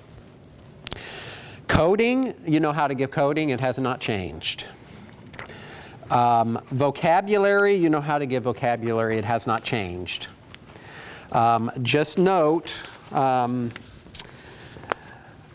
depending on, each entry point, you'll have 6-year-old starts on a flower item using a STEM book, as always occurred in the past. 8 to 11 starts on the soap item. 12 to 16. Notice that they're on the older kids, there's 2 training items, and that's kind of a new thing. There used to be, on their entry item, they screw up, you had a standard script, you walk them through, they're entitled to much more training than they used to. And that was one of those changes I mentioned, where they found they gave extra opportunity for practice in order to tighten up the IQ test results. So watch for those little stylized T's. And otherwise, it's as easy to score as the old one. There's the occasional comma and semicolon thrown in there, so you have to remember those rules. But it really takes no practice, I think, at all to go in and be ready to administer and score this particular one. If you've given one in the last 3-4 years, it's pretty cut and dried. Figure weights, you already saw that newer test on the WISC. It turned out to be one of the best tests that they've invented in 20+ years. I said earlier today, block design has always loaded amazingly on the overall IQ, and a superstar on your perceptual reasoning, and they needed kind of a backup to it, and figure weights loads almost the same, and so it just worked beautifully. And again, a change in the verbosity. They found that you have the most brief explanation.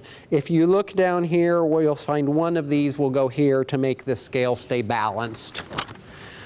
Now you try it. Which one goes here? Which one goes here? Almost no directions, no language involved.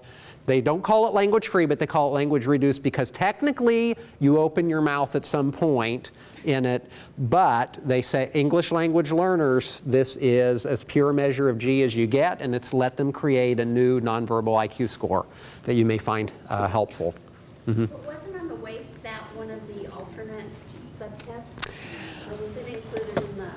That's where I misspoke earlier, saying I was recalling, but I was. Oh, it was visual puzzles. I made that. Yeah, figure weights was created as a backup, like to visual puzzles or matrix reasoning if you screwed those up. And it weighed in so well that it's now a core subtest. So. What subtest were you just talking about giving the strongest G for nonverbal? Block design. Yeah. And then figure weights is becoming a star. And if you haven't seen figure weights before, play with it a few minutes and you'll see it's a very powerful measure of fluid reasoning. I mean, it's a really slick test. And again, the main place that people new to it screw up is they forget there's a 10-second warning when the time's running out, that the client, if they're not given, you've just trashed the whole test. So. Otherwise, it's become one of the simplest tests to learn and to administer. Again, to get at the flip easel format, the iPad format, and to remove you from the equation 10 years from now. Yeah, it's true. So this is, picture span is a brand new subtest to the WISC, but they derived it from, well, 2 places. It showed up, how long has it been now? A couple, 3 years, on the new WIPC, and it worked really well. But frankly, they stole it off the Woodcock-Johnsons. So if you give Woodcock-Johnsons, you'll recognize how picture span works. So this is one of the few times I will actually open the book so that I don't make a fool of myself, because I haven't given this a whole lot. It's new on this. But you'll recognize it. So let me start on a sample A one. Look at, Look at this picture.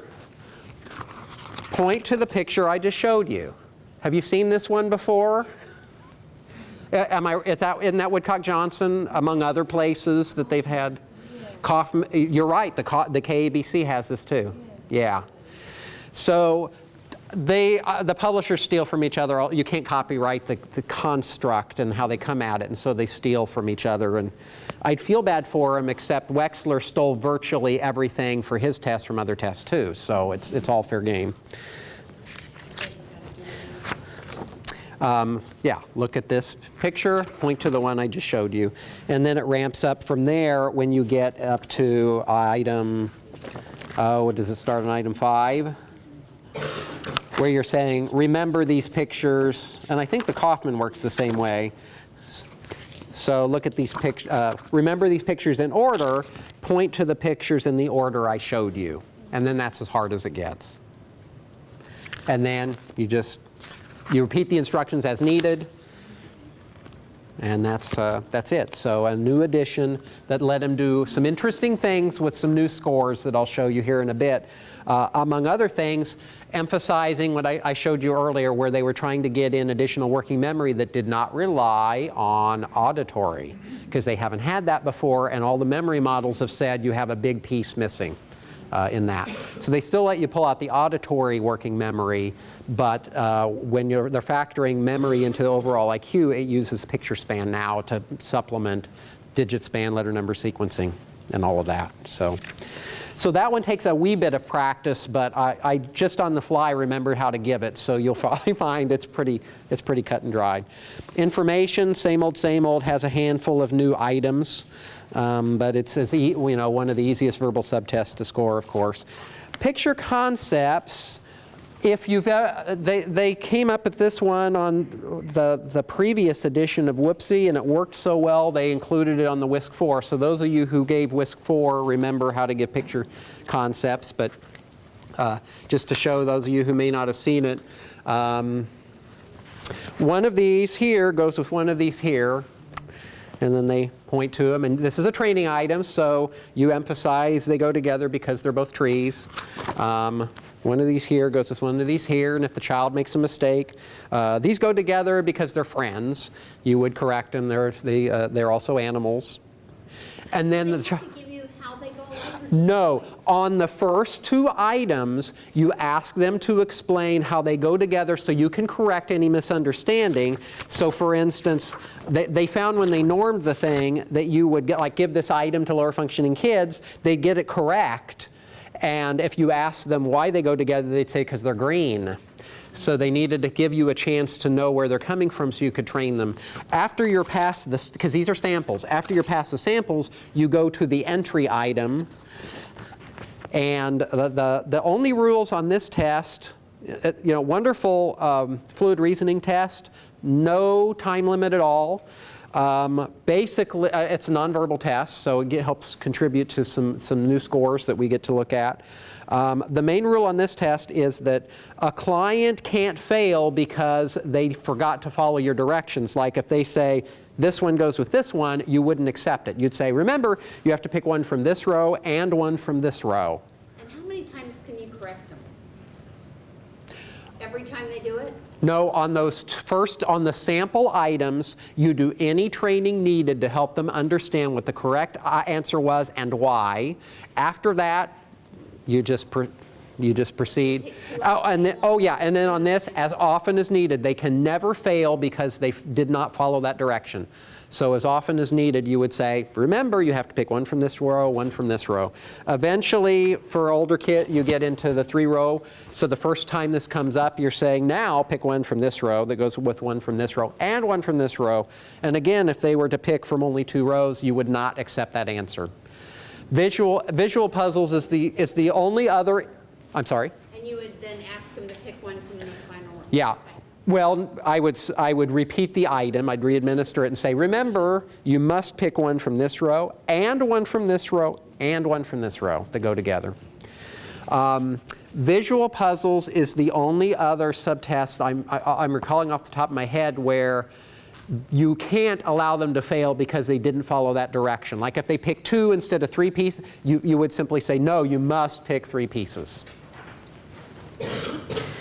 So picture concepts, when I've trained it to completely new, never have seen an IQ test before, this is one of my easiest ones. I show it to them, they practice it 10 minutes, they're done. That's all they need if you're brand new to learning how to give it to be. And when you consider like that originally replaced picture arrangement, which takes hours to learn how to give and dozens of administrations to get semi-fast at it, and this one has better psychometric properties by far, you see there's advantages to them going to the flip easel format.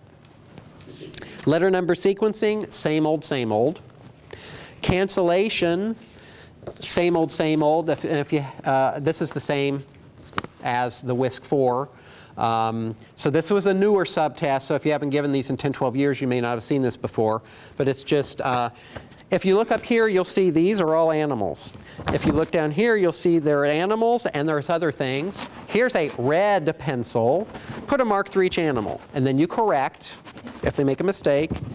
And, oh well, I would demonstrate, sorry, this is demonstrate. I would say, I'm going to put a mark through each animal. I'm not going to put a mark through anything that's not an animal. Now you do it. You correct them, and then you say, go. And they have 45 seconds. And now I want you to notice what this looks like. And then you say, ready, go. And you notice that it's this is actually called structured versus random. The answers are actually in the exact same place that the kiddo doesn't know it. That way the scoring template is used for both sides. And the template doesn't work if you use a regular pencil. You kind of have to be peeking under it the whole time. So word to the wise, use a red pencil without an eraser and give a pencil direction.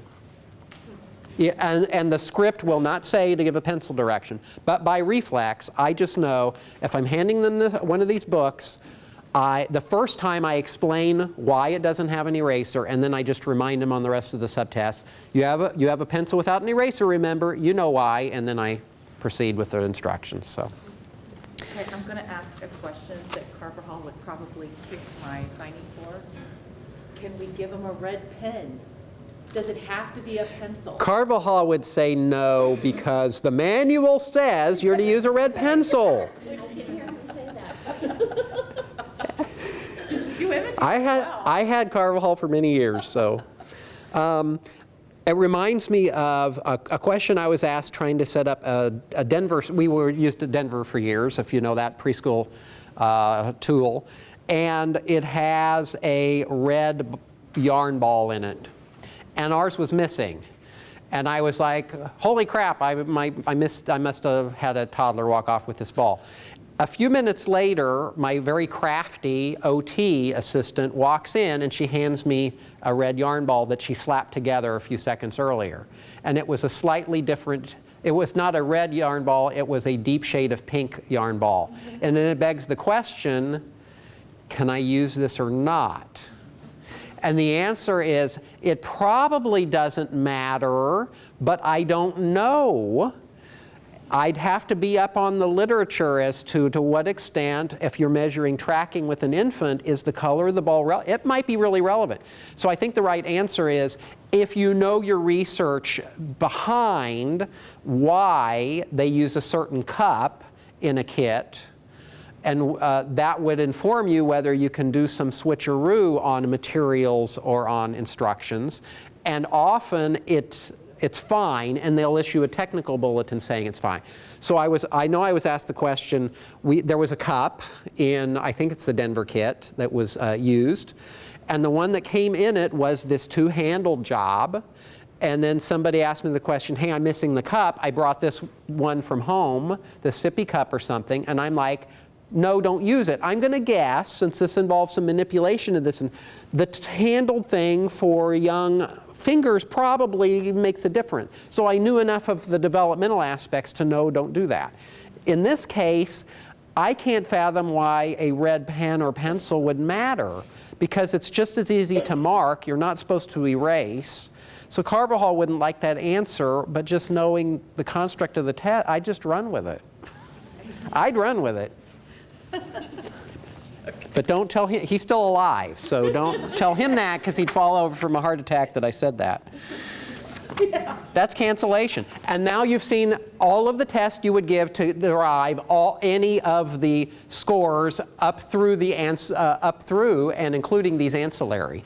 I have a few others I want to show you that involve some of those SLD new things, but let me return to this. And as I'm walking you through these, the best way to kind of follow along is for you to just look at how these scores are constructed. So for instance, you'll see from the front, you know, it's the same old setup. You know where the processing speed's coming from. It's symbol search and coding. Working memory is coming from those. But when you want to get into some of the ancillary scores that may be useful depending on the referral question. You won't do these for all kids. If you want to get a quantitative reasoning, an auditory working memory, a nonverbal, a general ability, and a cognitive proficiency test, this shows you how they load and where they come from. And just eyeballing that, now that you've seen the subtests, well informs you, what they were up to here. So they now have these new scores. So they took, I probably walked through this as I was going, they adapted visual puzzles from WISC because it worked beautifully, so they added a visual spatial so that they could get the new factor score. They added in figure weights from the WISC, so now they could break out a fluid reasoning core, index score. They tweaked, they added in the sequencing, and then they stole a picture span from KBC or wherever they swiped that from originally, and added that in to give you some different memory scores than they used to have. They added in what I'll show you here at the end are some learning and memory subtests. So quantitative reasoning, they basically found that depending on the referral, you're often very interested in breaking out explicitly a quantitative reasoning aspect. And again, the statistics show some things kind of load up here. And so they've attained one of those that you can pull out if it would help you in your interpretation. Let's see. And then figure weights loaded in, interesting with that because it does require math skills in a more abstract kind of way. When would you calculate it? They'd recommend, and they have some evidence as to for each of these as to why you would go there. If you got a math question, why not? It takes no more effort to throw that in. And then this one, which I actually ran into with one of my first uses of the kit. It is very rare that you would find matrix reasoning and figure weights not other than this. I mean, they were made to almost perfectly correlate with one another. And when you see that there's a big difference between them, the main explanation of it is quantitative reasoning problems tank the figure weights score. So you see a difference there, you're probably going to want to run it, and then you'll see a stark contrast in quantitative reasoning relative to the child's other abilities, and now you've got something to further explore with other assessments. And then they ran the numbers through the Kaufman test of educational achievement, new edition, and the Wechsler individual achievement that were co-normed with it to show that the score did very well predict problems with math-related learning with the math scores and so on. They also, important point, gifted, you want to compute the score. And I'll have to pull a tech manual to cite it accurately, but gifted kiddos like that really stands out, where other scores actually are more in the average range for gifted kiddos. So I'll show you a few of those things if you anticipate using this for gifted. Is that a typical use here in terms of how you do gifted? You'd rely, IQ would be a part of it often?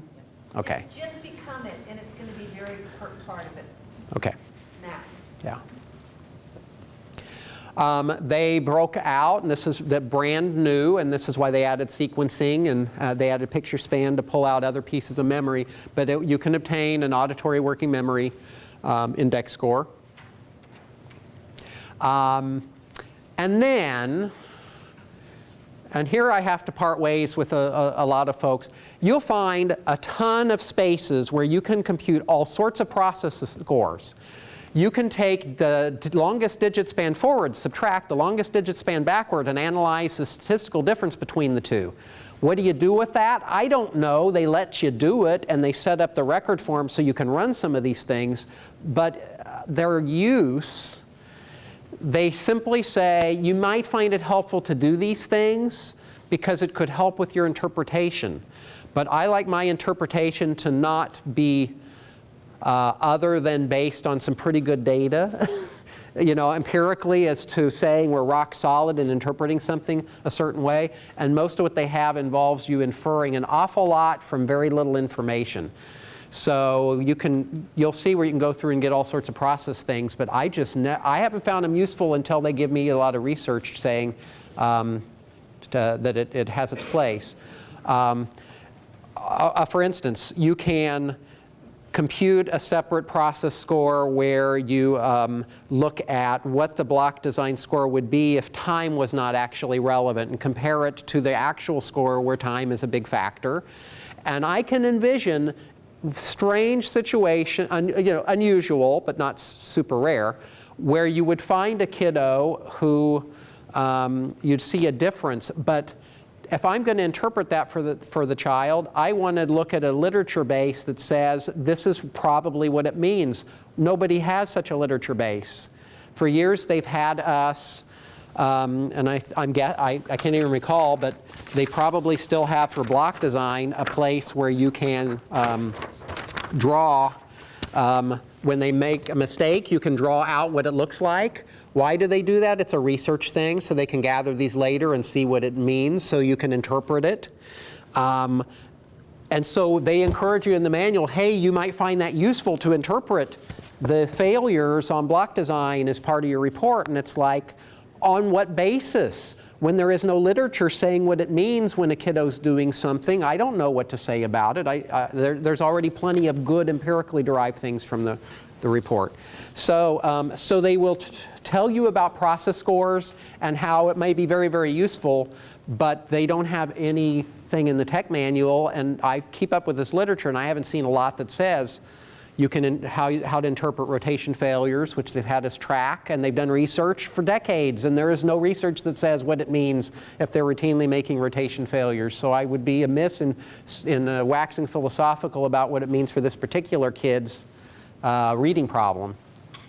So they let you do all sorts of things, and I just give them short shrift because you can repackage it all sorts of ways, and they give you the stats to see if it's significant statistically. And what do you do with it? I don't know, so I don't even compute them for most kids. Nonverbal score, which they loudly, and I think rightfully so, say, use this for English language learners. It's an excellent nonverbal IQ score. They say it is not, it's not language free. They say, in all honesty, it's language reduced. You've seen figure weights. What I was demonstrating was actually the directions. You say, which one will go here? Okay, it's balanced. Next, next, next.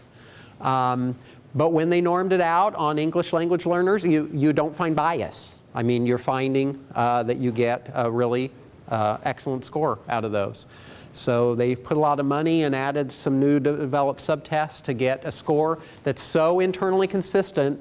The full-scale IQ's internal consistency, that is that every item on every subtest that goes into that score loads heavily on the overall obtained IQ, 0.96. The nonverbals load 0.95. That's the best of any nonverbal IQ test on the market if you were to buy a standalone IQ test. So I was very impressed when they came out with this. If you have situations where there's an English competency issue, that this will give you some interesting information. And then contrasting it with the full-scale IQ score obtained may give you some insight into the extent to which it's an English language problem versus a cognitive kind of problem for the child. So if there's clear verbal difficulties, whether it's ELL or an expressive receptive language delay or autism spectrum, and then they separately, as I told you, they have norms broken out just for children with autism spectrum disorder.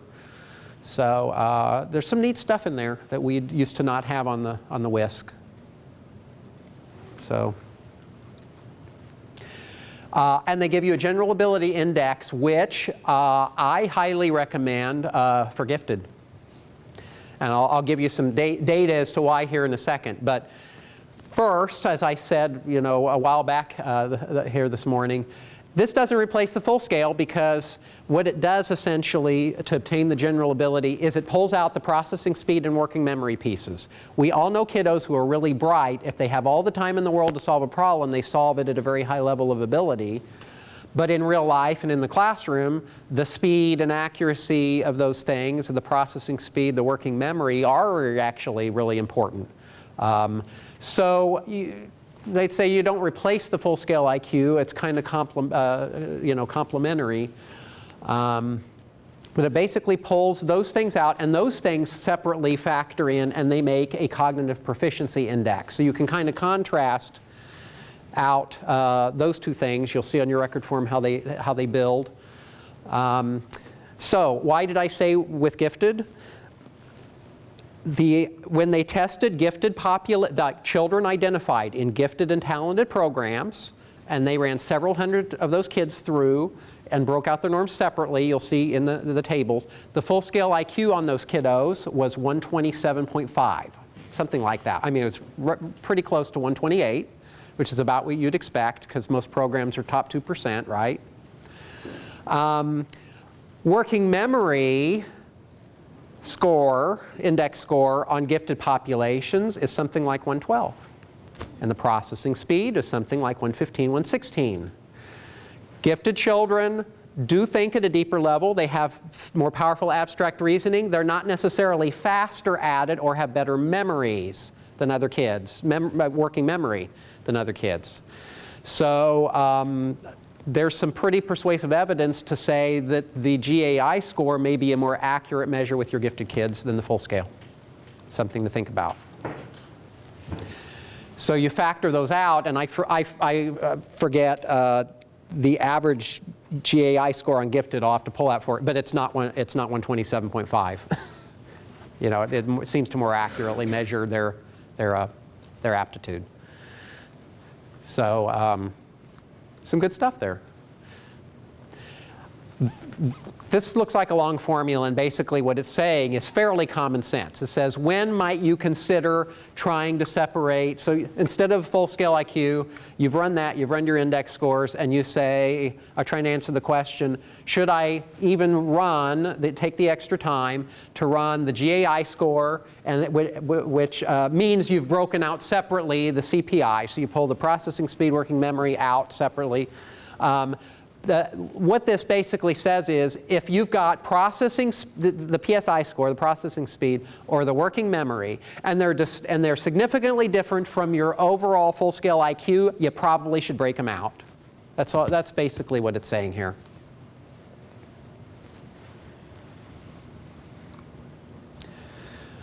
And then we'll get to those in a second. I'd like to get these passed around so you can kind of eyeball. Keep one for myself. Oh, sure. Oh, sure. I know that was a hodgepodge of stuff. So they're saying that you should do the cognitive proficiency interpretation if there's a big difference between your PSI and your verbal comprehension. So if there is, what does this then tell you if that's the case? Okay. If processing speed is significantly lower than verbal. That's the one, and you'll see with this case, I actually ran into a couple. I think there's 4 reasons why you would not rely on the full-scale IQ as the best measure for a particular kiddo, and I tested this very unusual child who had a very, very rare genetic abnormality and the ability to do the testing for this is very new, and so they're just now building a literature base, but adults that have this have pretty significant developmental problems and mental health problems. And so this is part of a workup on a kiddo that has some unique features. And it's like 4 of these circumstances were all present for this child, which is why I wrote the report, because I wrote it in a typical way, and then I know the neurologist getting it is not going to read my report. They're going to glance at the front page. Oh, the kid's IQ is 92, low average. I mean, that's just how much time they have. So I had to put the full-scale IQ is not what really matters for this kid, and here's why. And I'm basically citing the rules when they parsed it out statistically and came up with this list. The obvious ones are when working memory is really different from the overall mean of all of your index scores, or it's completely different, significantly different from the full-scale IQ. That would make sense that if that has occurred with working memory or processing speed, you need to parse those things out to best interpret it. But your question is, I don't know if I have a satisfactory answer, because I have been studying on why they came up with the exact rule you're asking about. Is if processing speed is really different for verbal comprehension, why does that justify it? I don't know if I can answer that. I know they have a reason their experts said you should do it. Maybe it was just to indicate, since verbal weighs in so significantly into the overall full-scale IQ, that it suggests you should take a few extra minutes to run the GAI to see if it pops as significant. That's my guess, but I'd be making stuff up if I was to give you any further rationale. I can't say for sure why, except that they're saying you really ought to do that. Well, I guess my main question is, what is cognitive proficiency? What's that? I figure out what that score is. What? The cognitive proficiency is essentially where they took the subtests that measure working memory and the processing speed, and those 4 subtests all load very well together to make its own unique factor. They named it cognitive proficiency, clearly having to do with a fluency of processing kind of test, pretty well free of fluid reasoning, of abstract reasoning, of verbal abilities. So they just kind of broke those out separately, and that's where how they named them. I don't know if that answers your question. And I don't know if I have a great answer for it, because it's so brand new. I think that in the aftermath of a test like this being published, what I get really interested in is, I know that right away, Jerome Sattler starts sending emails to people as fast as he can and says, send me your cases, send me situations you've used these scores, and you wait 2 years, and then I can give you an answer to it, because we crowdsource that stuff as psychologists, and Sattler puts it all together, and he'll have a good answer a couple years from now when we used it with kiddos. And right now it hasn't been used enough, except for its norming. In the end, I wouldn't disagree with the idea that, as has happened in earlier editions of the test, they come up with something like this and they say never mind, because they have done that in the past. They say this might be useful. The statistics bear out that things do cluster a certain way, and then they try to go out and use it with real-life kiddos, like send me all your PSI, VCI, cognitive proficiency scores on your children with specific reading disabilities. They'll analyze 1,000 of them, and sometimes they find a pattern that strengthens the test, and we'll be seeing the next edition. And sometimes they go, no, it actually isn't useful for interpreting after all. So I think when I saw the CPI, I had the same question. I thought, this is an experiment, isn't it? And then I knew they can justify it going together, because it does load very strong as a factor. They all are measuring something that their experts labeled cognitive proficiency, and then there's no further research on what it means. Yeah, I think WJ has one, it's called cognitive efficiency. I think Wilcox Cognitive has. Cognitive efficiency, and I don't know if... On the new one?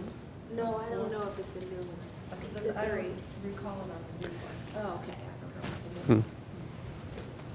So a lot of new things to play with, and you'll find, and I want to point out with the report going around that you're studying on, different kiddo, No, I don't usually write reports this long on most kiddos, but this was one that was going to go into a fight and where I might be called to testify, and so you want to make something bulletproof.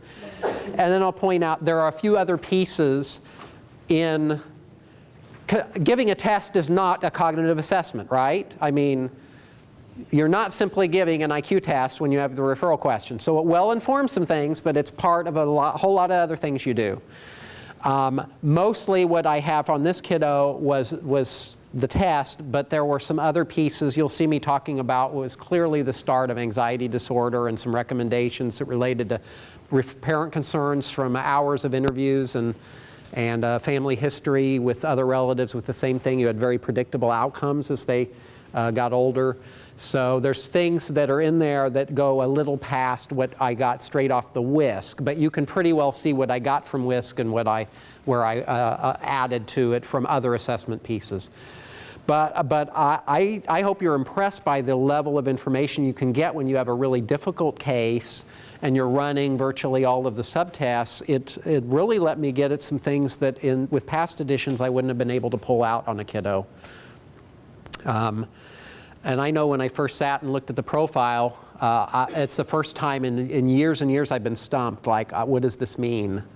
And then I did interviews, and I found myself doing some other subtests and started digging through, as you would, you pull out your Sattler and go, this one's here and this one's there, what's the likely explanation, because we don't know the true explanation, but where is it likely coming from?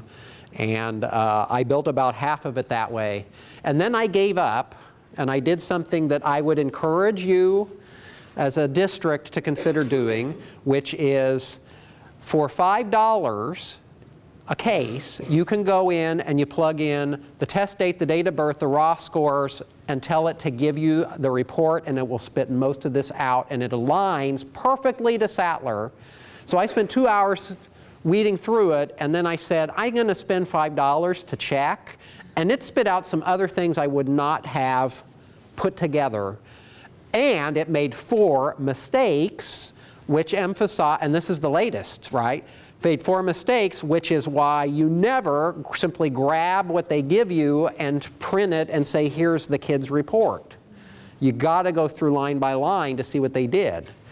It didn't crank out a GAI nor suggest, for instance, that it was justified or interpretable. And I'm like, it's in your own tech manual. There's 4 key instances where you definitely want to compute a GAI, and this kid met all 4, and it didn't spit it out or offer any information on it. It's like, that's a big oversight. So it's improving, and it's going to be really rock solid.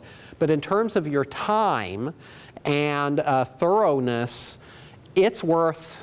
You buy them in batches. You can go in and say, I want to buy 50 interpretations, and then you can assign them to people's accounts, and then you can run it through, grab it as a Word file, and massage it, and add it to the rest of your assessment, and you can get all these pieces, and it costs $5.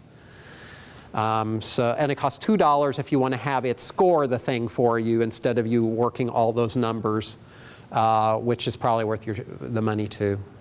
And that part doesn't make mistakes.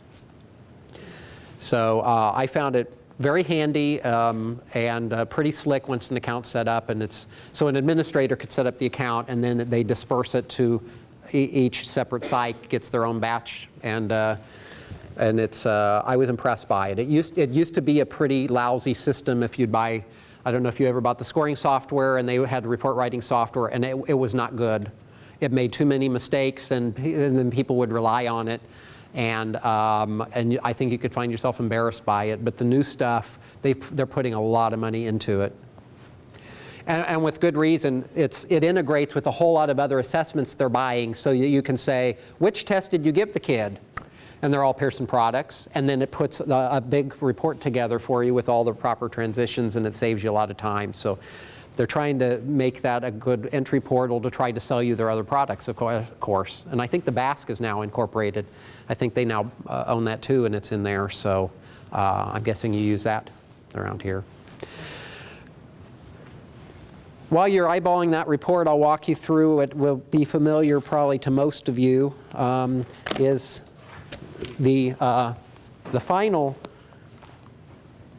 complementary subtests, and again, these were created specifically for SLD. They relied on what are known to be some of the strongest corollaries to reading and math difficulties. So none of these influence a single score that you saw earlier. So these are things you give in an interpretive way, and that frankly you may not find yourself giving if you also have people administering certain achievement tests, Woodcock, Johnson, reading mastery, and then it's the tests that followed that also incorporate some of these measures. So I'll demonstrate what some of these look like, but you may or may not find yourself giving them. I haven't messed with this enough to know if it's useful or not in the context you will use it. So naming speed literacy it has the longest. All of these have huge, long instructions. But basically, it's as simple as, okay, with a 6-year-old, you're going, we have a red duck, blue car, yellow car. See, I failed. Which predicts I will have, as I get older, reading problems. Blue door, yellow dog, and red cow. Now I want you, and so there's a demo. And then basically, now when I say go as fast as you can, I want you to name these. And if they're young, they found that this is an important part of the standardization. If they're 6 or 7, they must follow along with their finger, or the test gets invalidated. If they're older, you don't have to make them do that. But that's one of the few things hiding in like 3 or 4 pages of directions you want to attend to. Use your finger to do these. You start a timer. You do item number 1. Start a timer, do item number 2. They have like 300 seconds, 5 minutes to do each, and then you add up how many seconds it took, and that's their score. And it's a pretty strong indicator of potential reading problems. That's the younger kiddos one, and then for old. Card, towel, or do they have to give the color? They have to give both attributes of object and color. Then for older kids, you add size. And they can say it's big, they can say it's large, it doesn't matter. They can say it's a duck, they can say it's a ducky, it doesn't matter. And really the only other instruction is, as the kid's proceeding, if they miss 2 elements in a row, so color's an element, object's an element, size is an element. As soon as they miss the second one in a row, you say, do it again from here. So in the end, you're not scoring the errors, you're scoring how long it takes them to get through it. So it's crucial that the second they make a mistake, because they could be just throwing stuff out there at random. So the second they've made 2 errors in a row, so they say this is yellow cow. Now they've made 1 error. And then the second they call this blue, I'd say, start again here. So 2 elements, not 2 items, but 2 elements missing. This test goes really fast, like incredibly fast. I was practicing on my 10-year-old, and he's rattling it off faster than I can keep track. So if, unless you know that there's a serious reading issue, before you flip the page, you have to be ready on this item where it lists it all out with your pencil ready, and you say go, and then you're ticking off all of the errors as fast as they're buzzing through, and realize as soon as you've made 2 ticks that are next to each other, you say stop, and then you point to do it again from here. It goes into letters and numbers. And then with older kids, I believe it's age 9, you do this version where they're simply rattling off as fast as they can the letters and numbers. And that is more predictive for older kids of reading problems. So what would have you choose this over the CTOC? Like is there anything? This is too new for anybody to have an informed opinion on it. And that's why, and you're going to find that with the couple other things I have to show you, because they are they exist on all sorts of other tools because they're good, they're tried and true. And what they were hearing from people in focus groups was the Wechsler just doesn't have enough utility in that way. So they added, this is an add-on, I think. They're calling them ancillary scores, but it's an add-on. It doesn't have anything to do with the rest of the scores you obtain. So do you think that the reason why they never drop letter naming from Dibbles is because it's sort of a proxy for rapid naming? Mm-hmm. And they just won't admit that? Yeah. Okay. Naming speed quantity, known to connect to quantitative skills, and it's just, you'll see these boxes and there's 1, 2, 3, 4, or 5. Well, this is an earlier one, so there's up to 5 in them. I want you to name how many blocks are in each box as quickly as you can. So you do a warm-up, and then you say, go. And then if they make a mistake, you stop and say, do it again starting from here. And then you correct them if they don't go to the next row or if they start going backwards. And so there's like 3 or 4 pages of directions for each of these, but this is what it takes to give it, is it's actually pretty cut and dried. Naming speed quantity. And then for older kids, it really doesn't change like the initial. And then you'll recognize this is a tried and true. This means, without looking at this means dog. This means boy. So read this to me. Woodcock Reading Mastery. This showed up on 25 years ago. It's tried and true. And so it consists of a stimulus item where you keep introducing new elements. So they just learned these, and now you add those. And then you have them read this. Then you add in a couple other, then you have them read this. Then you add in a new element, and then you have them read it. And it kind of goes from there. But this has been around for decades, so they just swiped it from some other publisher. Which one is this one called? This is a symbol translation. And then there's what I'm showing is the immediate one. So you give this. Then you time. This is one of the few places you have to think in advance. Because if you're giving the Wechsler in order like we always do, we just kind of go along, and you decide you want to give these, you have to account for this. If you're going to give immediate symbol translation, well, then later you're going to give delayed, and you have to have at least 20 minutes pass between the two. So you might sneak that in a little bit earlier before you finish your regular core subtests so that you time it out and give the delayed. And but that's the WISC. A lot of new pieces on it, easier to give, shorter to give, a lot more interpretive information. And really the biggest thing is how well it's connecting up with their digital initiatives for better or worse. Yeah. Jim, I'm just noticing there's the delay and then there's a recognition symbol translation. Okay, so there's the delayed. There's the delay and then there's a recognition symbol translation.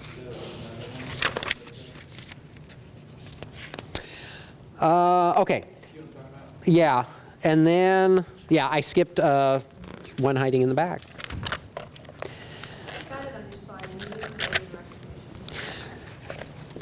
This is one where I'm trying to remember if there's any time in terms of when you're supposed to give this one. 20 to 30 minutes after the immediate symbol translation, you would also give this. So you have to time this one accordingly.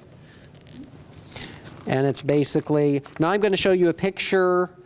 So this is symbol translation, but it's a recognition test that occurs much later. So we know that recognition tests are the most sensitive measures of memory. So up to this point, they've had to recall the symbols. Now you give them a list of choices and they will tell you. So they've already been given the symbol translation test 20, 30 minutes earlier. So what this looks like is I'm going to show you a picture, read a list of words. When I'm done, tell me which word goes with the picture. So what word goes with this picture? The, and, eat, or wind? What goes with this? Boy, dog, and, or mom? And it's just more set for children that really struggle, because these are really made for children that are going to struggle with this stuff. This is a more sensitive measure of how much they've retained than the delayed translation, where they are still having to recall.